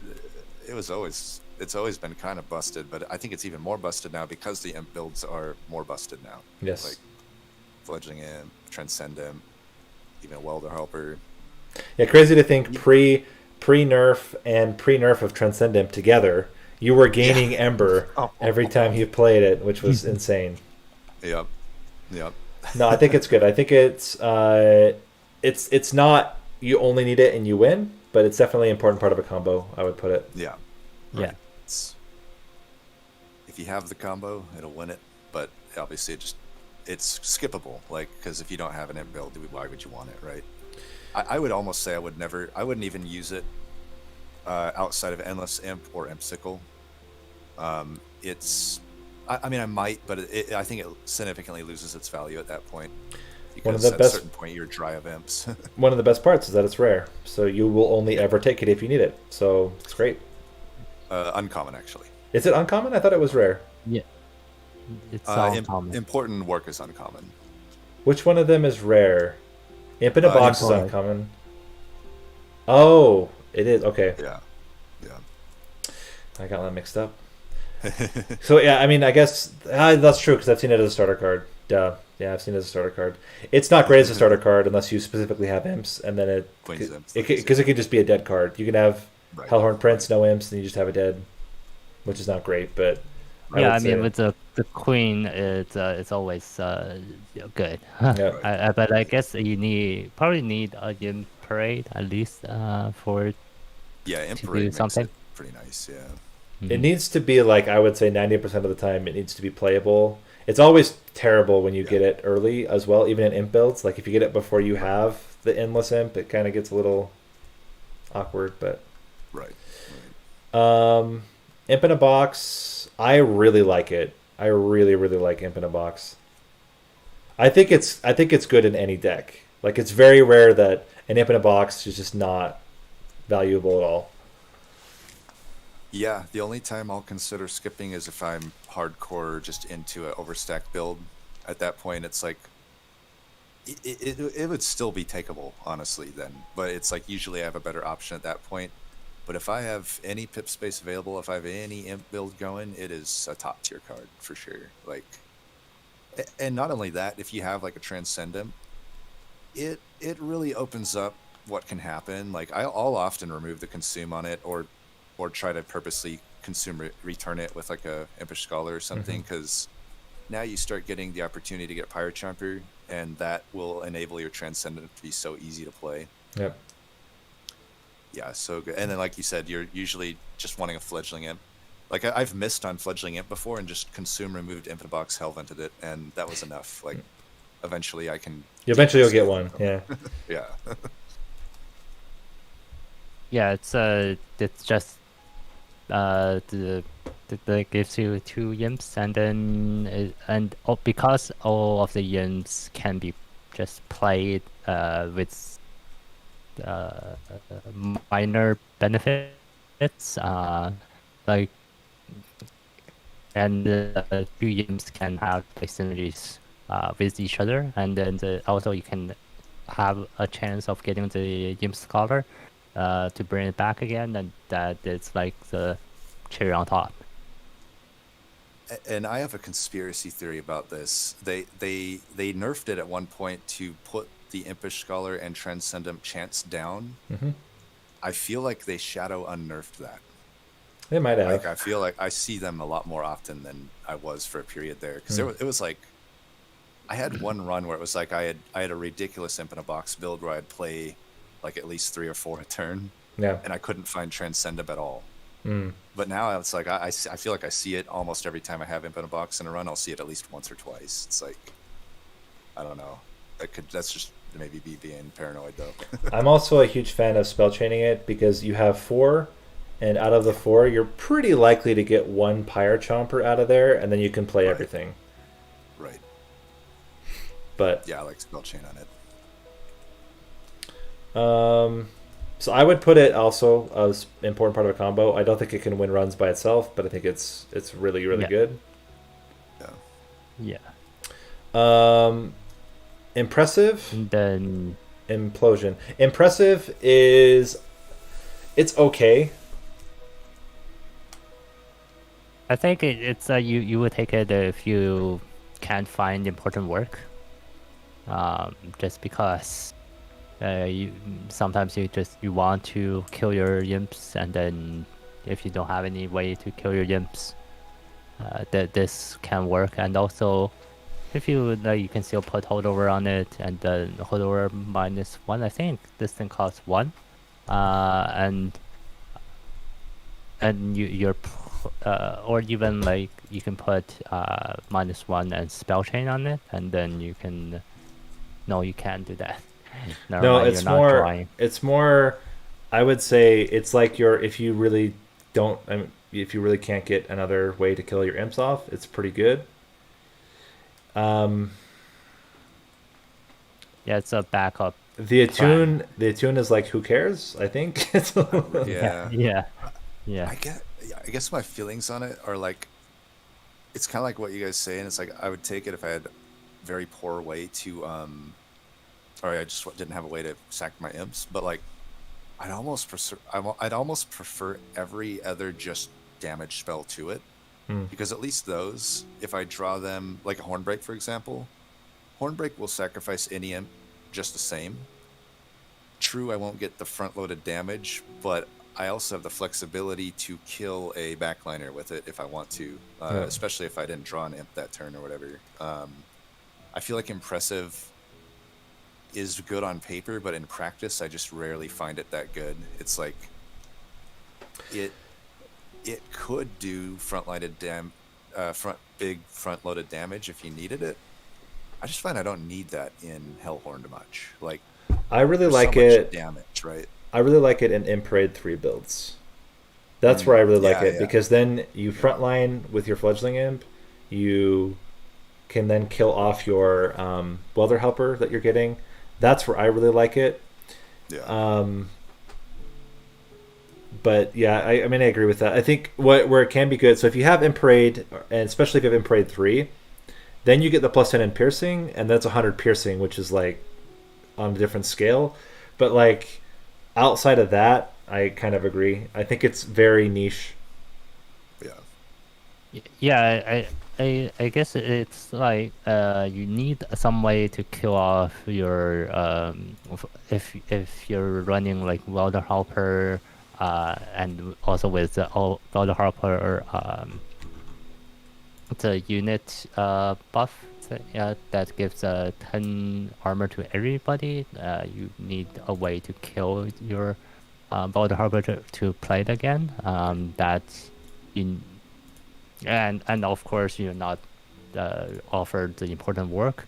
I think it's more just a backup for it, and then also like as you guys said, the frontline 50 or 100 damage, it's not that much damage.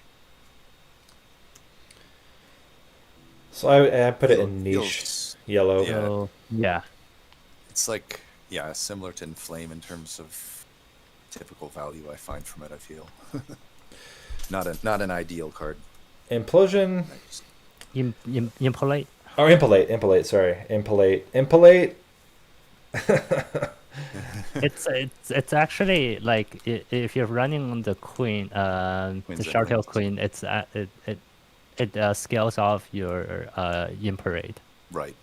Impsicle as well. And Imp in Impsicle a box. and Imp in a box, yeah. Which should be good. I actually really like it with... never need it. I never need it. I like it with Permafrost as a cleanup. Yeah. That's how I use it. Yeah.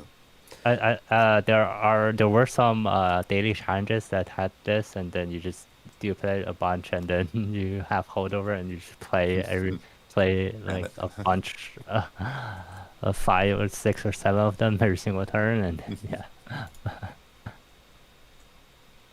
Do you have your? Can you do a viewer on Impolate? There it is. It's weird because it is a good card. I just rarely find myself adding it these days. I added it more prior to the DLC. Mm-hmm. I felt like I needed that extra hit a lot more, but I don't know, just with the craziness of... It's like you would add it in an imp build, right? If I have an imp build, I just rarely find I need an extra bit of damage to the frontliner, and even that damage isn't what I need, right? That's killing a tank. It might kill a Wiltwing. That's not what's threatening my floor. What's threatening my floor is a Shadewing in the back or a Spike Channeler in the back. So it's like, I feel like these front-loaded damage cards are rarely what I want in Hellhorn. Yep. Because my super raged-up dudes aren't going to have a problem killing a tank, right?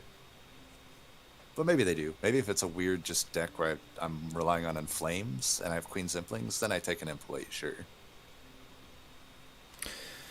Yeah, yeah, it used to be good because the heavy units they're not sharded up. But now even with the front load damage, you're not really killing a tank. Right. It, you need You need a a lot of bunch of imps. you need a lot of imps, Yeah. and then I think yeah, okay, And never mind. it It also has the same problem as all the others, which is that it doesn't pierce by Spell shield. natural, so spell shield just like Right. completely Yeah. obliterates it. So much spell shield in that. Yeah, The mini fight. but the good thing is that like even if you play your imps, your imps still count as being in your deck. Right. Any imp that you play, it's still Yeah. count as being in your deck. Right. There's one exception to this, by the way. Specifically, the permadeath from the mutator will remove Oh. it. It's the only case. Permadeath from the upgrade does not remove the imp, but permadeath from the mutator does remove the imp, and it doesn't count towards your spell count. From So- the mutator and also the on the Magica event? challenge. Nope, the event doesn't, because you can reform the imp from the event.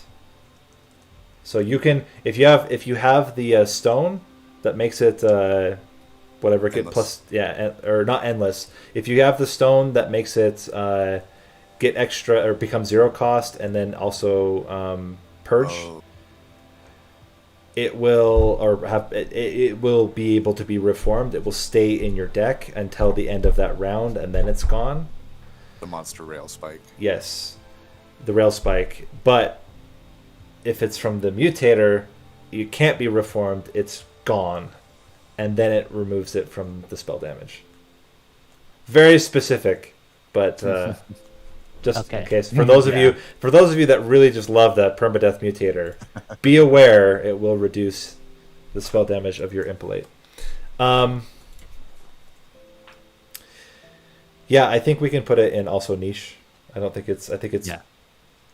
around the same. Rapid fire all the imps. Impish Yeah, that's Scholar, good. Impish Scholar. I think Molting Imp is the only one I typically skip, even though it's okay. The other ones I find are all pretty good. Yeah, I think Molting Imp I would put under niche. It's okay. Its essence is pretty good to Yeah, to the put essence with is good. to put with other imps. Right. It's also really good to get that essence so that you can then later trigger it with Transcend Imp. Yeah, I think it's similar to the explosive versus the other one that deals 15 damage to all from Yeah. Melting Remnant. Yeah. Devour The of Death. Yeah, Devourer of yeah Deaths. yeah Basically the same, yeah. to compare like But it's actually not the consistently same in practice. Molting Summon. Imps is better Yeah. because it happens before anything else happens. I think Right. in most cases you want it to happen at the beginning, not at the end.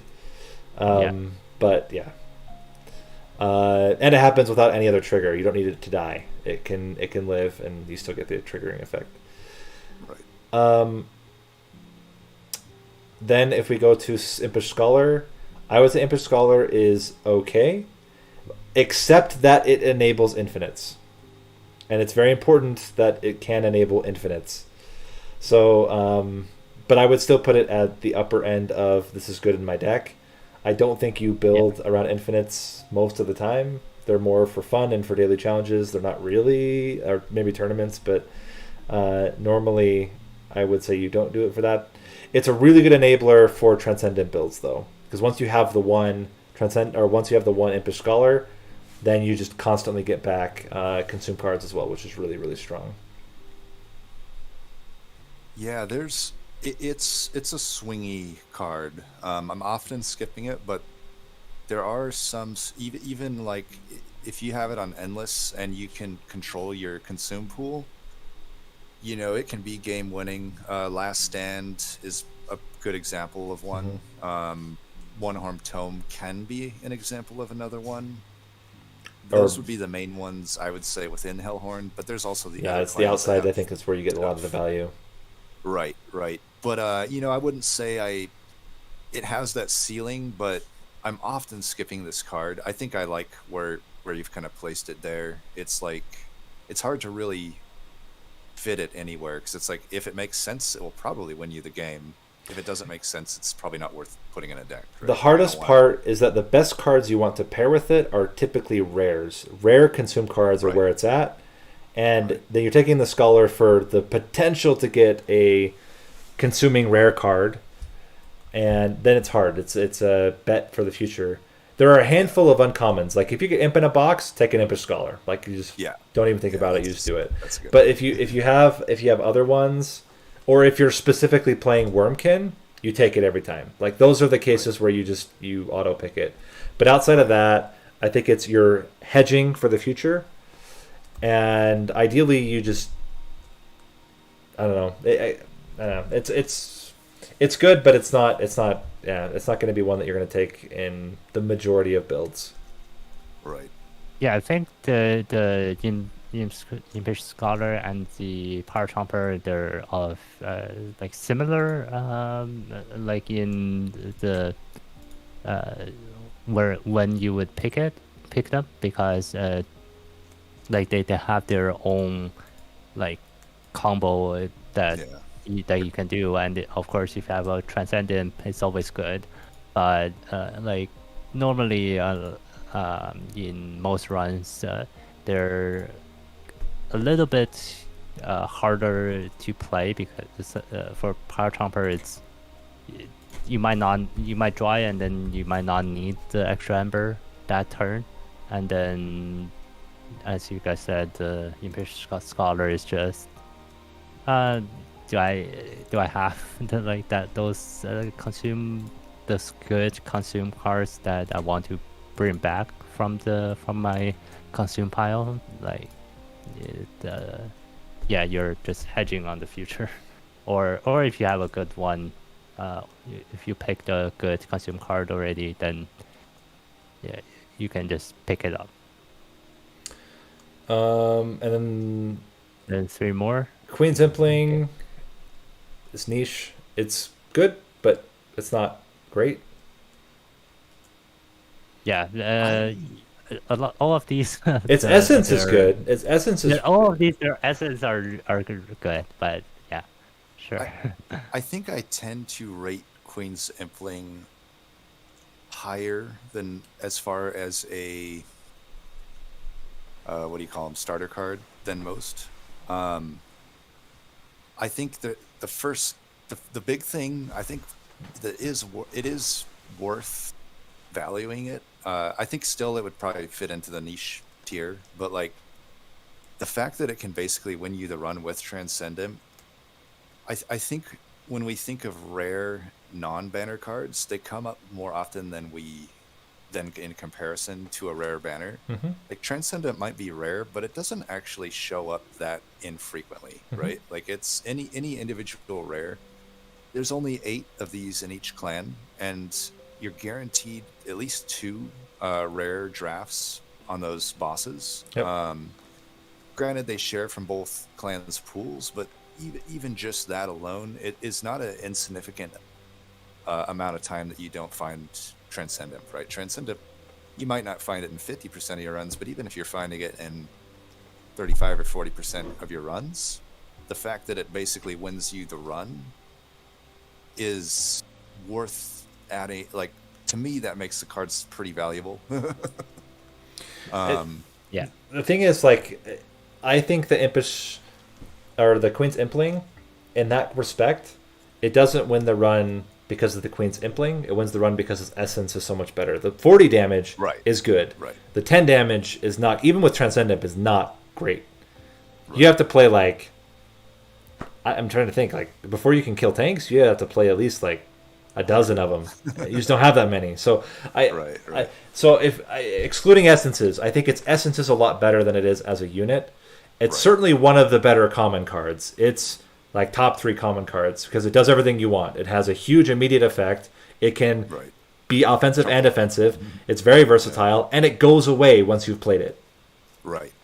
And it has that imp synergy too. Yes, yes. A lot of these cards that do nothing. Like I remember prior to the Exile update, I really hated imps in Hellhorned. Yeah, that's exactly right. Yeah, like those imp synergy cards, I would see them in my opener and I would just be so angry. I'm like, okay, I have impressive and no imps. Like, and imps, I don't know, like fledgling imp back then was only 3 rage, which was okay, but you can't infuse it on itself, and there wasn't quite as much stuff, right? Yeah. Okay, Yeah, Welder it's, Helper. one of the better starter cards too. Yeah, just that comment. And then we can move on. Let's move on. I think Welder Helper I put in orange. I think it's one of the better imps. It's certainly one you can just take whenever. Like you don't need any synergy at all, and it's just still pretty good. 20 armor and I mean, okay, the 1 health it has is not great, but 20 armor is pretty good. Maybe we can put it here because I think that like you still need like the space to play it though. Sometimes you might you have to consider that you have to think about at least like if you have the space to play or not, and then play it. And also you need like some ways to kill it. But I mean, you could say the same thing about Fledgling to a certain extent. The one thing that Fledgling has over Yeah. Welder is that Fledgling can frontline. When Welder Helper, you don't really want to frontline. You want it to get its benefit to a unit and then die. But I'm okay with that. I think it's... I would still pick it over Scholar. I would pick it over... Somehow Pyre Chomper got in there. We didn't talk about it yet. But anyway, I think it's... I would put it at the back of that pack. It's right on the edge. It's not... Yeah. No, I don't know though. Does it enable any particular combos? I mean, it's really good with a lot of stuff, but it's like in Apex Imp, that's it. it's really good with Shardtail Queen, like just Yeah, in general. best with Shardtail. With maybe put it at the front of the next tier down. I can't put it in the same tier as like Deranged Brute and Apex Imp. Yeah, and it's weird. I find myself pre-DLC taking it more. Yeah. I think I wouldn't say it lost value. It's just that everything else moved ahead of it. Defense is like just Fledgling less and whatnot. critical, and defense in the form of armor and health is less critical than it used to be. Yeah. Yeah, because all the offensive cards that are buff, they are better, and then it's just better to kill the enemy than to defend against the enemy. Yeah. It's tough. Yeah, and especially like late game, a few leaks is game over. Like if you let one wave through at any significant amount of health, it's usually GG. Yep. Right. Pyre Last but Chomper. not least. No, we missed Pyre Chomper oh. somehow in the Okay. middle of all this. Pyre Chomper similar to Scholar, Impish Scholar, where it enables certain things. I think it's less consistent than Impish Scholar, but I would kind of keep it in the same vein. Its essence is pure garbage, though. Unlike all the others. I've never used its essence. I have like- when I think that its essence is its summon, and then it's not, and then you feel really depressed.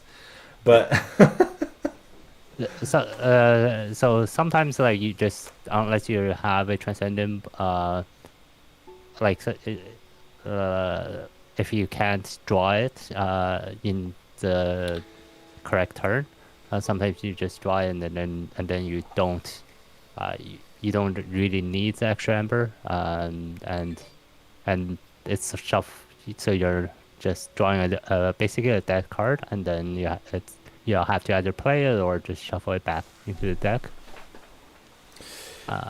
yeah, I think it's one of the best ones to get out of the imp generating things. I think it's one of the less ones you want in your deck. Side note, I think if they made it a common, then Demon Fiend might be a little more feel-goody. But I don't know what you would take out, because I feel like everything in the common tier feels properly in the common tier. It's not like some of the other clans where a lot of commons could probably be uncommon or whatnot. But yeah. Or, I mean, I still think its essence should be what it is. I don't understand why it's not. Because then you could do some stuff. You could put it onto another unit and then use it to another unit. Putting it on Demon Fiend is bad as an essence. Like, even though it does reduce its cost, it's still not good. Right. Turns out a zero-cost Demon Fiend late game isn't good enough. No. And then then the daddy of them all, Transcendent, which is just still needs a nerf probably. I don't even know how you nerf it at this point. I think it's just you could maybe 3-cost it. I think even at 3-cost it would be pretty broken. Give it the lodestone treatment. I mean, it's gonna be it's gonna be like the same as the lodestone. Yeah, but lodestone can't replenish its ember cost naturally. How do you make Transcendent in line? Maybe you don't. Maybe it just always has to be this staple. I don't know. You make it a banner unit? What if you made it a banner unit? A rare banner. It would show up less. I mean, that would be a nerf to the clan. I do think it... And it's really bad to open your hand with. It's really bad as your first card you play, for the most part. Right. Unless you have the endless and then the self-infusion. At that point, you're good. But 'cause I think that's... To me, that's the broken aspect of Transcendent. It was a little more... Like, it was obviously still a very good card prior to the DLC, but I felt like it was more skippable. Mm-hmm. Now it's like, if I have any imps, if I have a Queen's Imp, I'll just... the fact that its own infusion, its own essence or whatever, triggers on itself. And not only does it trigger on itself, it, from the very first play, triggers twice. Like... That could be maybe the first thing they nerf, is like it probably shouldn't trigger twice from the get-go. And every time after that, right, on top of what's already been triggered. Yeah, and like I find myself just picking up like fledgling imps or like sometimes the Valder Hopper in the beginning, just in the hopes of getting a Transcendent Boundary 3. There's a chance that you get it. It's like, well, I'll just pick up some imps, and then like if I don't find a endless in the first 2 rings, it's fine. I might have the chance to get the Transcendent, and then I can just find more unless at a later ring that it's just it'll work out somehow. That you're always just picking the imps because of this card is just... I mean... And that's not including all of the weird stupid stuff like Architect and Skin Host and like weird crap you can do with it that are even beyond hollows. Yeah. Hallowed halls, so it's I mean it's too good. I don't know how you nerf it necessarily, just because like even Ember cost, it's just like you'll find a way. It's not that prohibitive. It would be too complicated to nerf it the way I would want it, which would be that it basically can't it would, to me, like if I put Queen's Impling into it,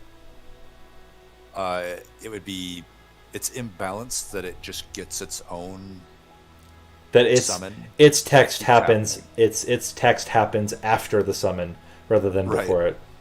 Right. So it's like you get your initial 40, then the summon happens and you get 80. So now the next time you get 120, the 40, and then now the 120. Yeah, it's like, and then it just gets out of control real fast. Yeah. And that happens with anything, right? Rage, armor, anything will just get out of control. You'd have to like code in very special use case to not allow that to stack. I think it would still be a powerful unit at that point, but it's just kind of broken as it is.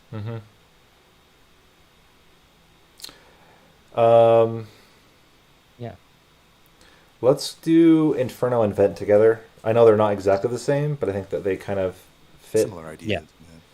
Similar effects. Inferno, I would put in yellow. I think it has particular builds where it's quite good.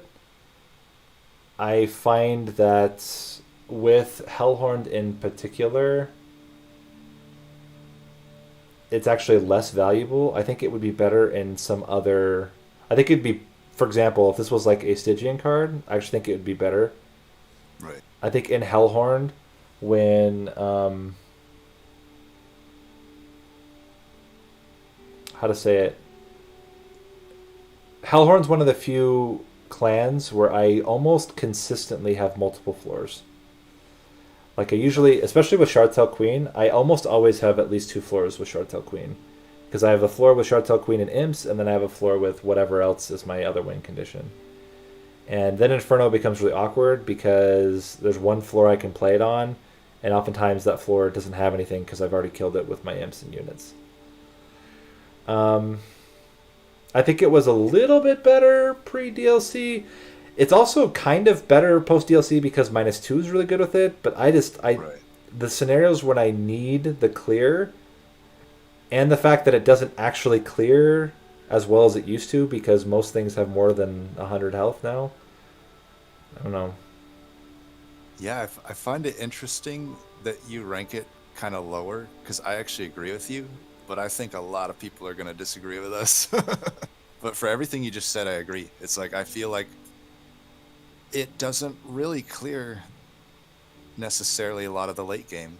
It will hurt it enough. It's weird. It's a good card. It's another one where it's like, it is a good card. I just don't find I need it. It either is a little unplayable if I'm doing a 2-floor setup. Even if I have a 1-floor setup, I'm often adding it to my deck thinking, okay, this is going to be good. And then I never play it. It's just like, I didn't need this card. It was there, but yeah. Right. So like, yeah, I kind of agree. But I know a lot of people really love Inferno. They're gonna have some fighting words with us.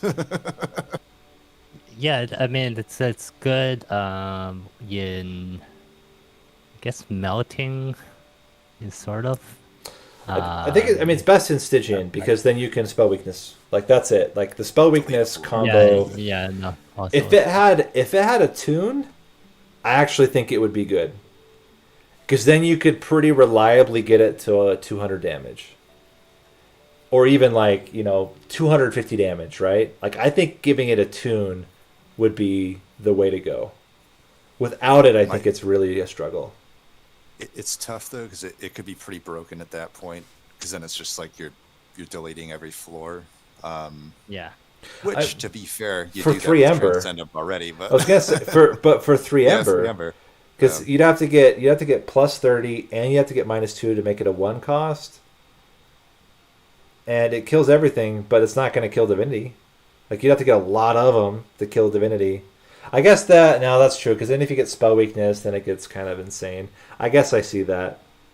Yeah, you really can't put a tune on it because it would get out of hand too quickly. But it's like I feel like it does what it does, and it does it perfect. It's like the card itself is good. I don't need it. Similar to Impelate. Like Impelate is a great card, but I don't need it. Yeah. Like my almost every Hellhorn build I have, by the point in the game I would want Inferno, I just don't need it. I think it comes down to the way everyone has like their preferences for how they build a deck, right? I could see Inferno being more useful for people that don't focus as much on rage. Then it's like, okay, I need this damage, right? And also backline removal. Yeah, right. My biggest thing with Inferno though is it doesn't help with Relentless at all, and that's hard. It's hard to go into runs like if you don't have the scaling to kill the units ahead. I don't know that you can beat Seraph. And I think then it's like, well, that's not necessarily true. You could just... Maybe that's the problem, is that we are so offensive in our design, in the way that we design our decks. It's all about the damage scaling. Yeah. But you could go heavy defense, slow scaling, and then take something like Inferno as a stopgap. Right. Save your pyre health. Yeah, I think we are just more like we want the points, we want the flying kills, Right.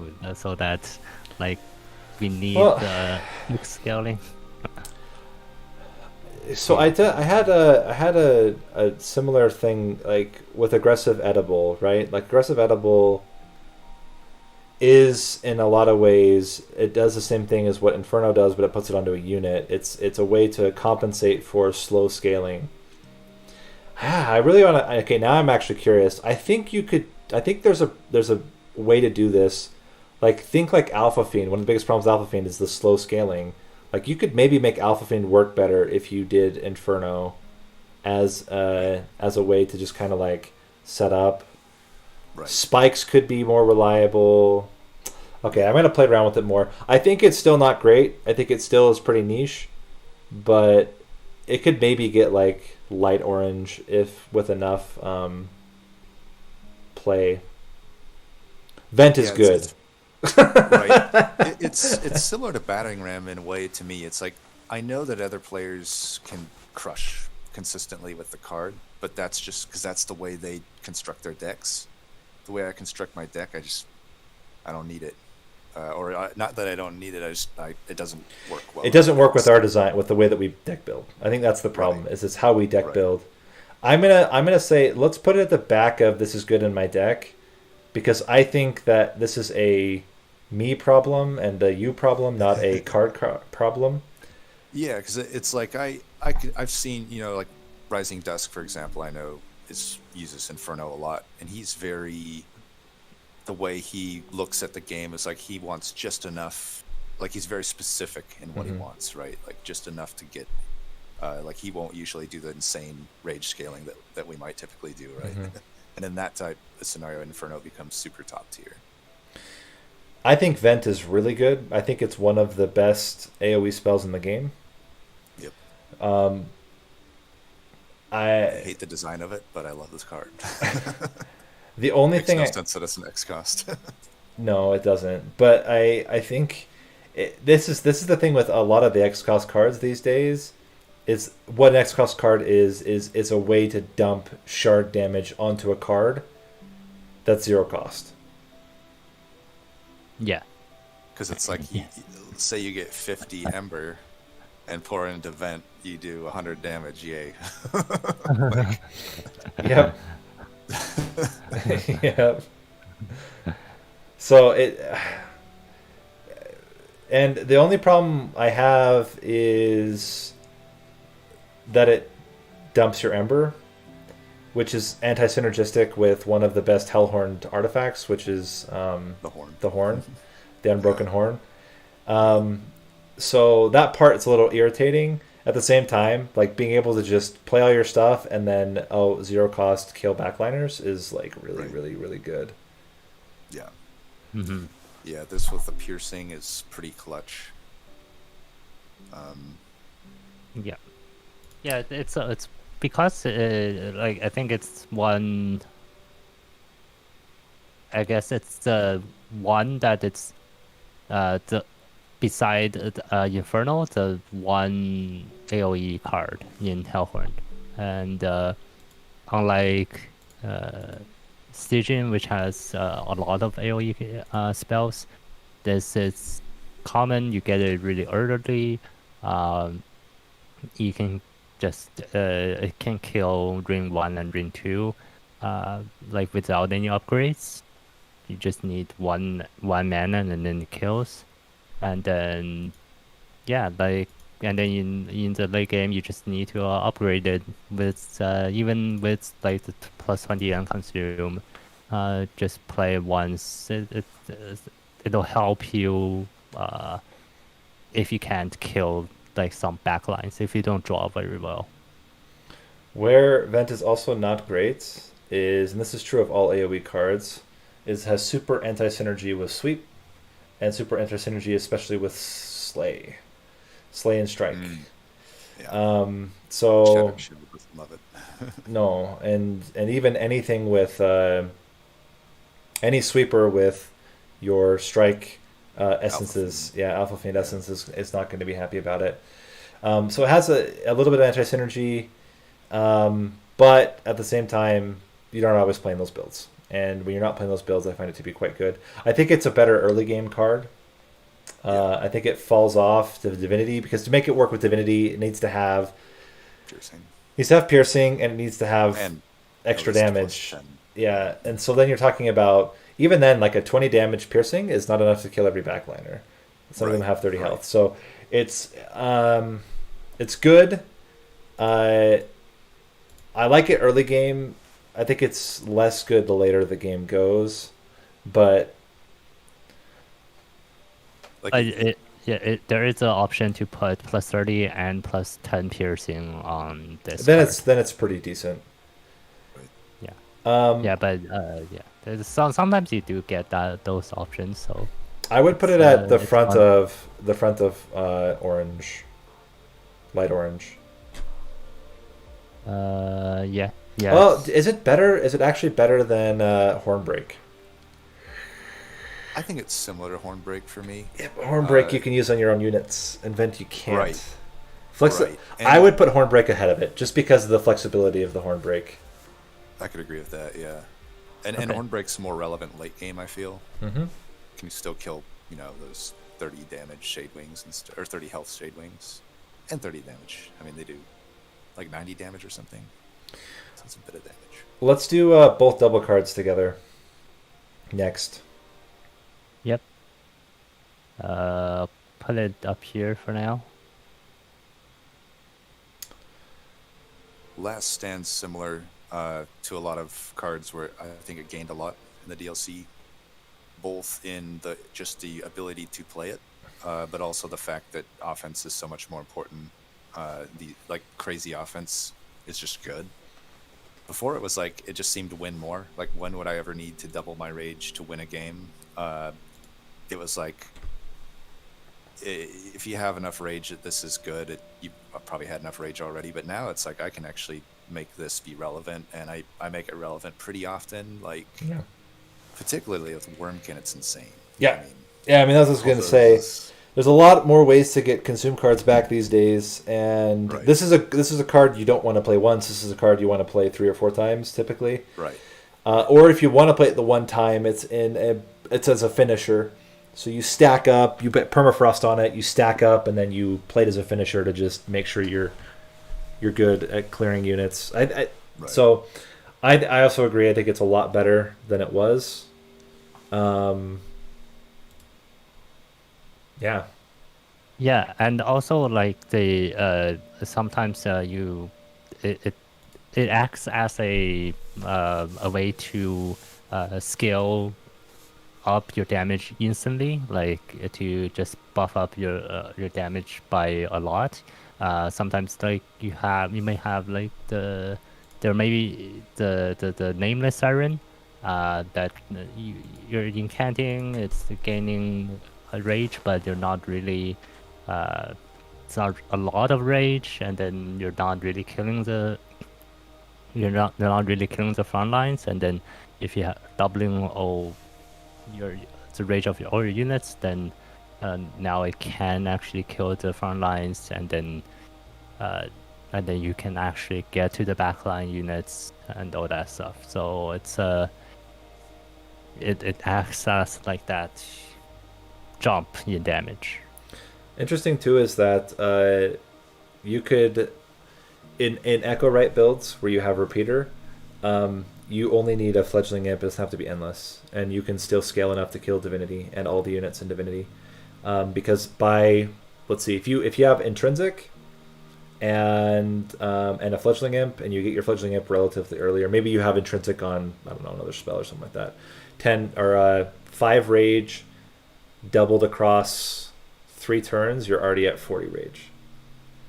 So Even rage serum. Yeah. So I think the fact that like it has so many applications now that it didn't have before makes it a lot better than it was before. Yeah. I would never consume or move on it though. I don't think. I think you always want it with consume because there's so many ways to bring it back. I guess you could go -2 consume removal, but I've never done that personally. I've done it. It's actually pretty good. Okay. Yeah, It's not as good as the consume return, but it's pretty solid. I mean, if you're not playing with a Wormkin or doesn't have the Impish Scholar, then like having consume removal and -2, and sometimes you get the third upgrade and you get another -2 or even -1 for it to cost one to be one cost, then it's actually like still pretty good. Yeah. Feels a similar power level to like Apex Imp, the Ranged Brute, and Important Work to me. Like it's like if it makes sense in your deck, It's super GG. good, and it's rare, so you're only going to take it Right. if it fits. Right, exactly. On the other hand, we have a super niche card, Yeah. Reinforce. Reinforce, and it's really good with Apex Imp, and it's really mediocre with everything else. Yeah. Yeah, if I have to add this to my deck, I'm in a rough spot.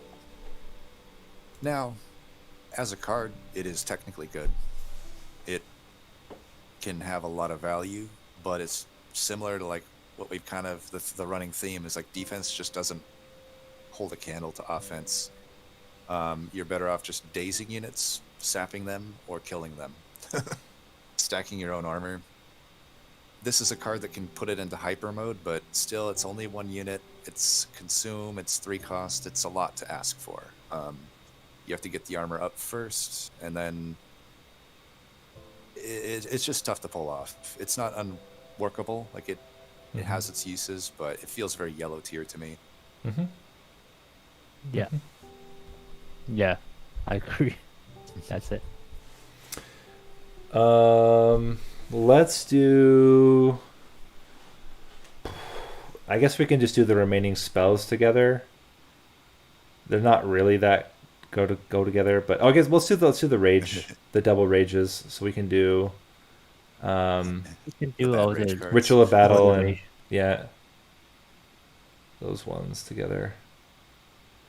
I actually surprisingly don't hate. What is it called? I can't even see it. Rage Serum. Yeah, Rage Serum. I hated it. I don't hate it. It's still not great, I don't think. But it's not terrible. It's technically great value. This just comes back down to the opportunity cost. But 0 Ember for 3 Rage is an incredible return. It's just it's competing with 1 Ember for 5 Rage on every unit, and that's the problem. Right.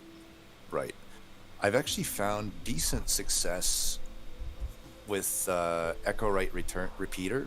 It's not like super high ceiling, but a free 3 Rage and Etch a turn, and in some cases an Inspire if it's like purple or whatever. But not too bad. It's a free thing, so it's like value wise it is good. It's just like I often want to draw something higher impact. I almost never take it. I almost like if I start with it, I might not hate it. Yeah, it's not a high priority removal from my deck. Yeah. Like it's decent, just little tick of offense for no Ember cost, and it consumes itself, so it's not like you're continuing to see it throughout the fight. But yeah, do I add it to a deck? Rarely.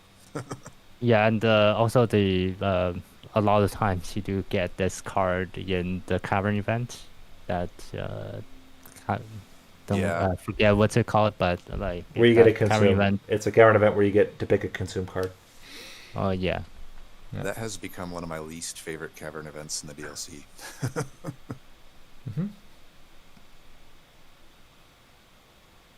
Be nice if I could get an input box. I'd put it at Usually- like yellow.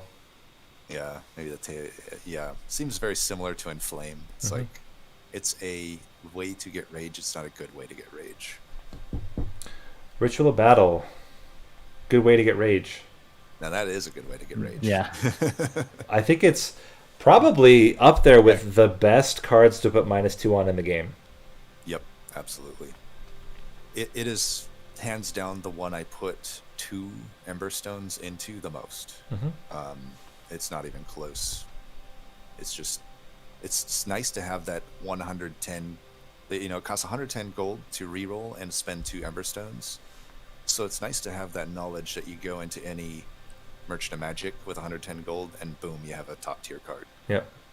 At 3 Ember, it's unexciting, but and I think similar to like what you said, Nate, with Inflame being better at 0. I like this better at 1 and no double stack than 3 and double stack. Like I don't like to reduce 1 Ember and then bring it back to 3 at double stack. I think at 1 Ember it's a lot better. Yep.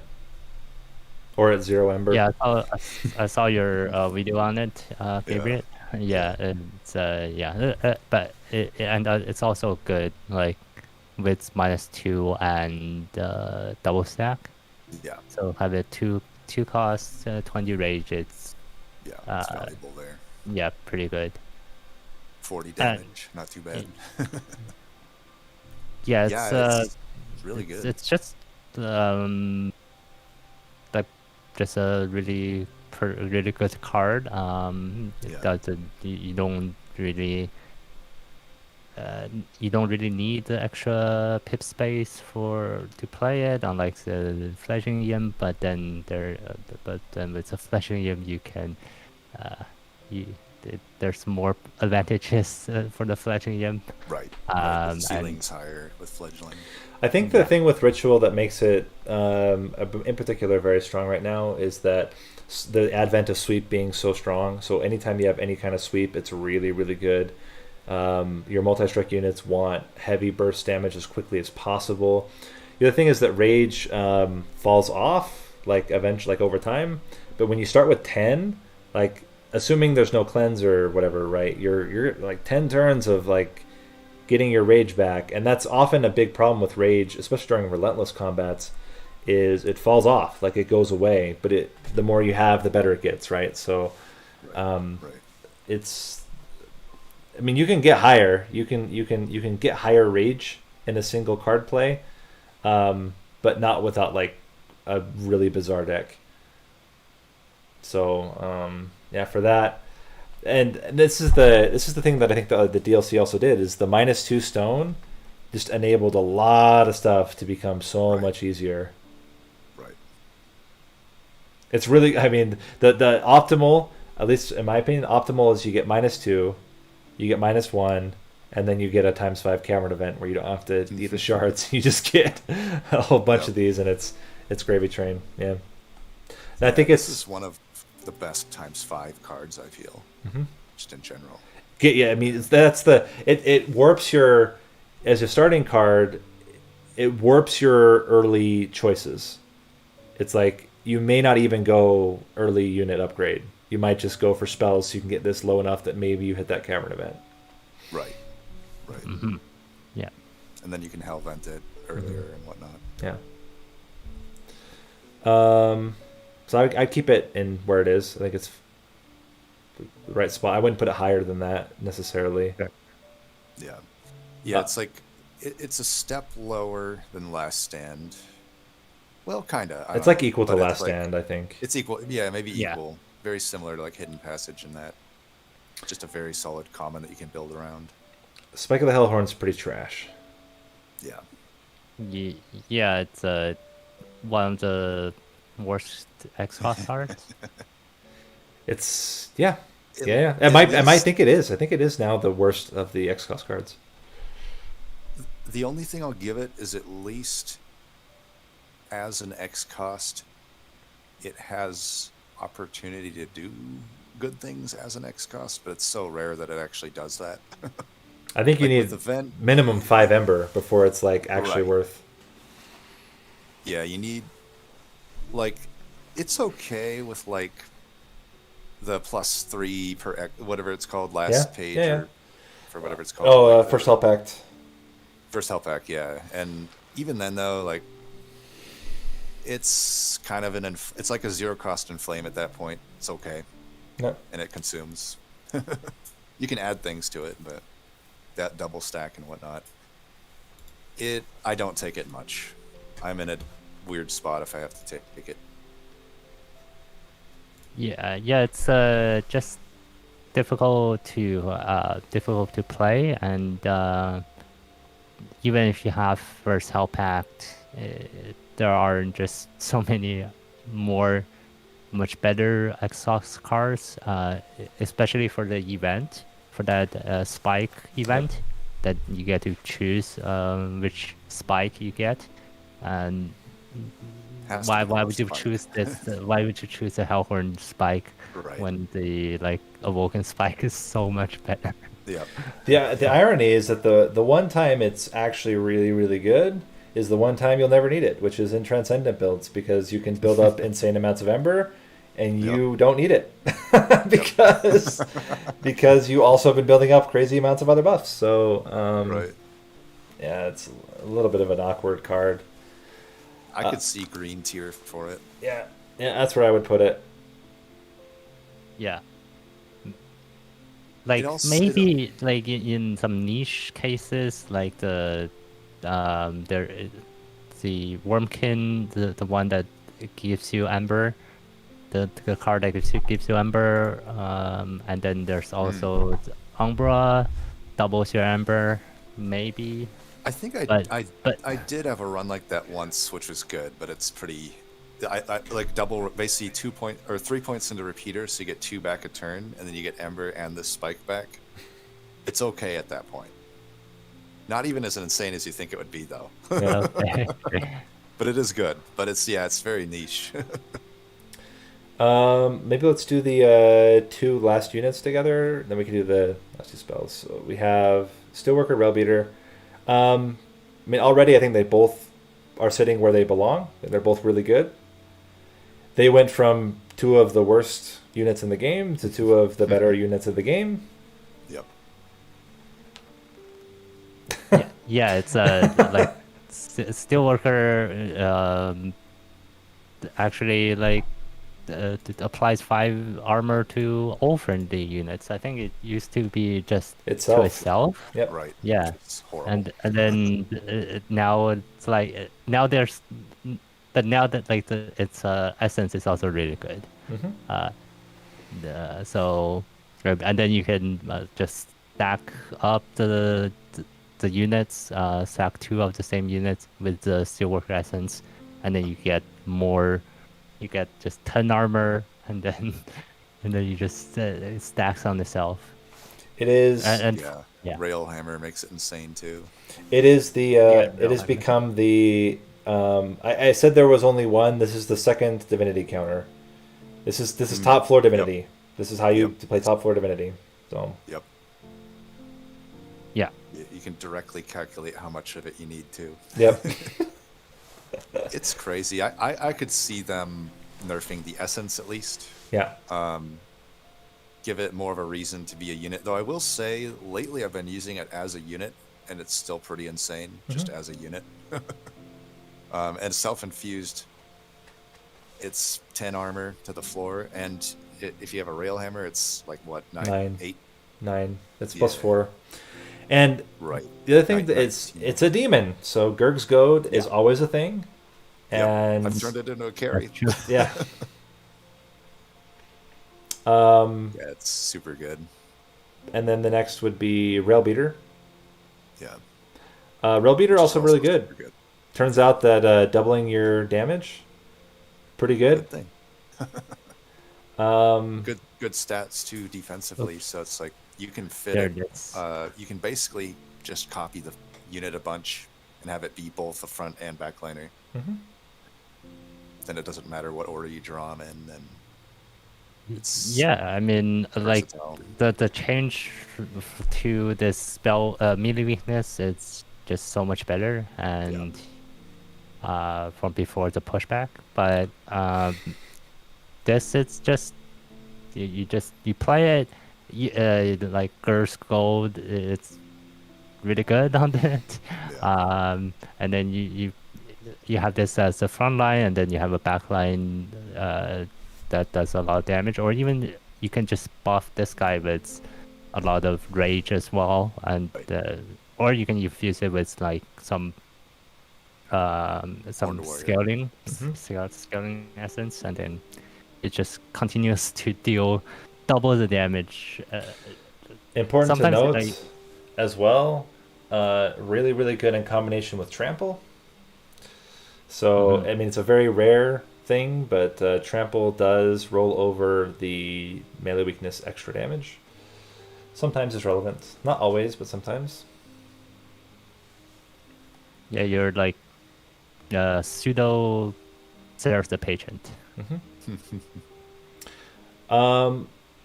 I don't think it's as good as Steelworker. I think it's on par with like the Imps is where I would put it personally. So that like kind of middle, like I would put it at the front of that. I don't know if you feel differently. I'd say kind of the same as like Horned Warrior. I think it's just good. Yeah, I might even bump.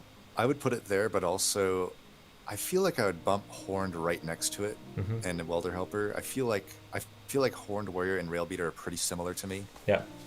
They're just kind of always takeable, and you can build them into just a lot of good things in almost every run. Yeah. Okay, so we have two left.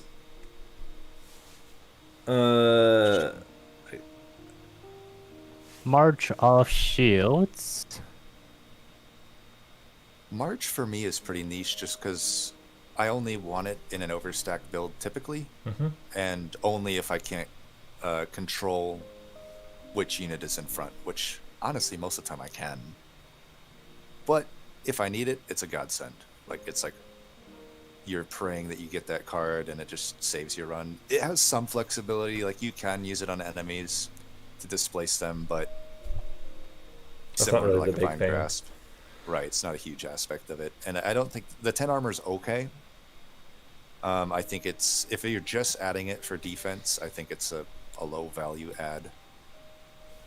It does. On It par does with allow some Fortify. interesting things you can do against Seraph the Patient because you can manipulate who gets melee weakness and then who gets hit at certain Right. times. So there's some like utility there. Yeah, before the cavern event that build a card cavern event, this is the only card that allows you to move a unit to the front. Except That for also Vine gives Grasp. you armor. Yeah, yeah. That doesn't do damage to you. Yeah. But yeah, it's a like sometimes you want to move your units. Maybe like it's good. It's good in Sketches of Salvation builds. Yeah. Mm-hmm. You can shuffle your units around. Yeah, so you can and also like to also like a standard champion and then put your champion in the front in the case of the sentient. Right. It's really, really good with Apex Imp builds. It's 20 damage to your Apex Imp. Yeah. Right. Yeah. I think it's objectively better than Fortify. You've spent 25 coins gold, and it's instantly just better. So, just highlighting again the inconsistency with how currently some of the cards are. But yeah, I would say it's like orange, mid-tier orange for me. Less than, I think it's not as good as, maybe put it behind Inferno. I feel like it's on par with Branding Right though. Like these three armor cards, they're very similar to each other. Yeah, I can agree with that. And last, not least but not best, One Horn Stone. Yeah. This one's tough to evaluate. It's like it should be 3 costs. That's the biggest thing. I'm totally fine with it being fragile. I think if there's ever a clan that can handle fragile, it's Hellhorned. It's a clan, right? But I don't think it should be 5 costs. Okay, it's getting a bit long, but yeah, that's fine. I would put it either at the front of yellow or the back of the. I put it in front of yellow. Yeah, it seems. I seem to pick it similar to the rate of Inferno, March of Shields, Alloy, so it's kind of around that area, but it is pretty niche. It's like you'll know if you can handle Fragile or not, and also you'll know if you can handle the Ember or not. It's not a card that you can just always take. Yeah, if it was because there's uncommon, it'd be much several million worse. parts. Right. It's that sometimes you can handle the fragile, but you don't have the ember to play it. And Right. then and then you can't really pick it up. But then other times you have the ember to play it, but then you just Don't have a unit. can't really deal with the fragile. So And granted, there is value stone and double ember upgrade that you can put into it, but that is the baseline to get it playable. Whereas like with other cards, it's making it like super playable versus like hard to play. This is like just making it able to play, but you have to spend everything. Because typically, and you know, this could be another one that comes down to deck building strategy. Because like for me, I rarely take an ember upgrade. Yeah. For my boss upgrade or whatever, like I'm almost always taking draw or pip. So for me, it is awkward to play it often for the ember cost. But I think if you're somebody that constructs decks that typically just have a lot of ember, maybe it's more takeable.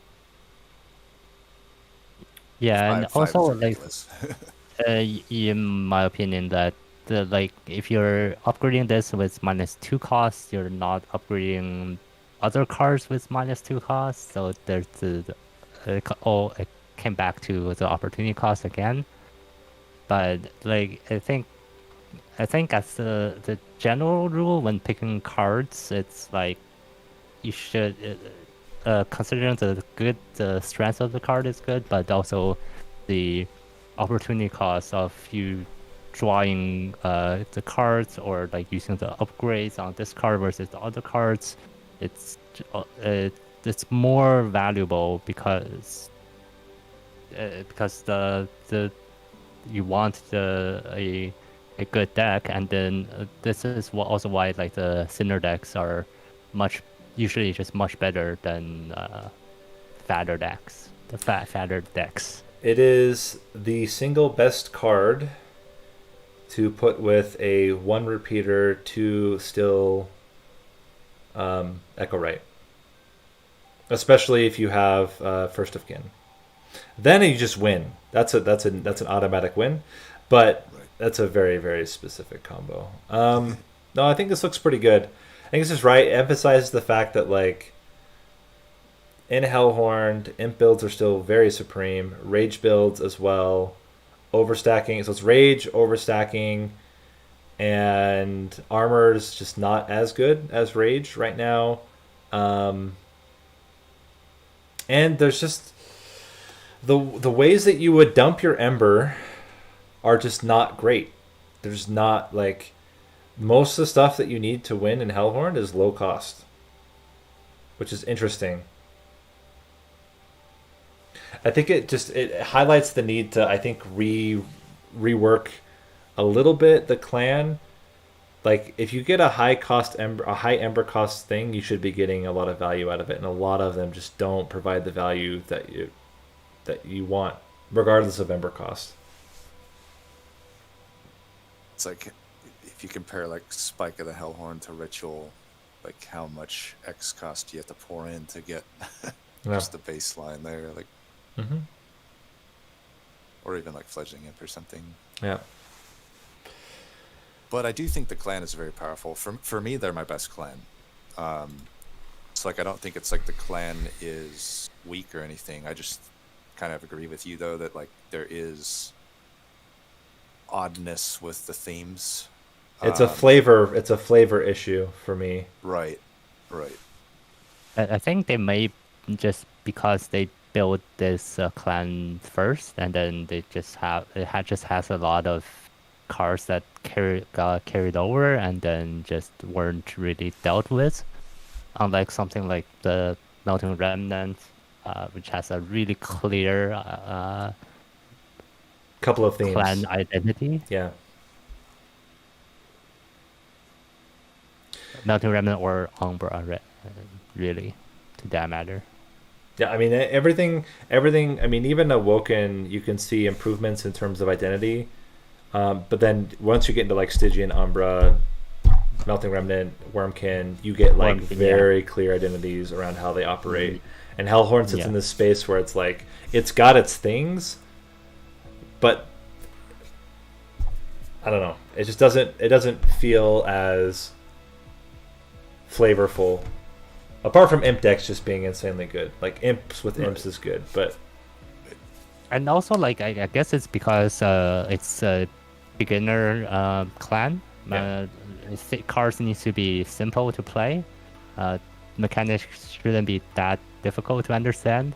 And, like, especially the rage, it's very straightforward. Armor, you see a lot of armor in other deck building games.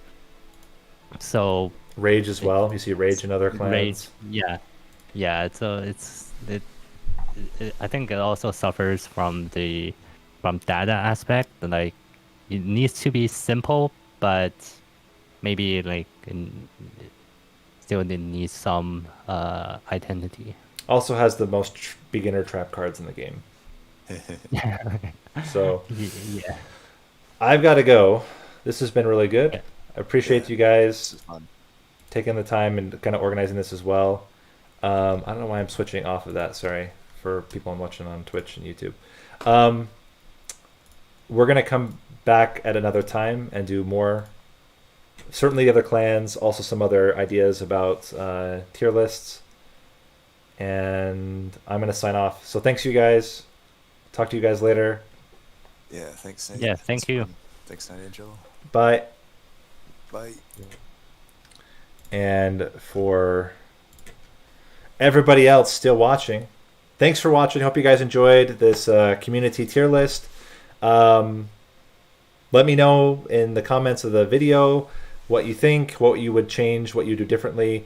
Certainly, I mean, I'm not an expert at everything to do with Monster Train. There's many hours I've put into the game. There's still a lot that I don't. am still trying to figure out. So let me know in the comments what you would do differently in compared to our tier list.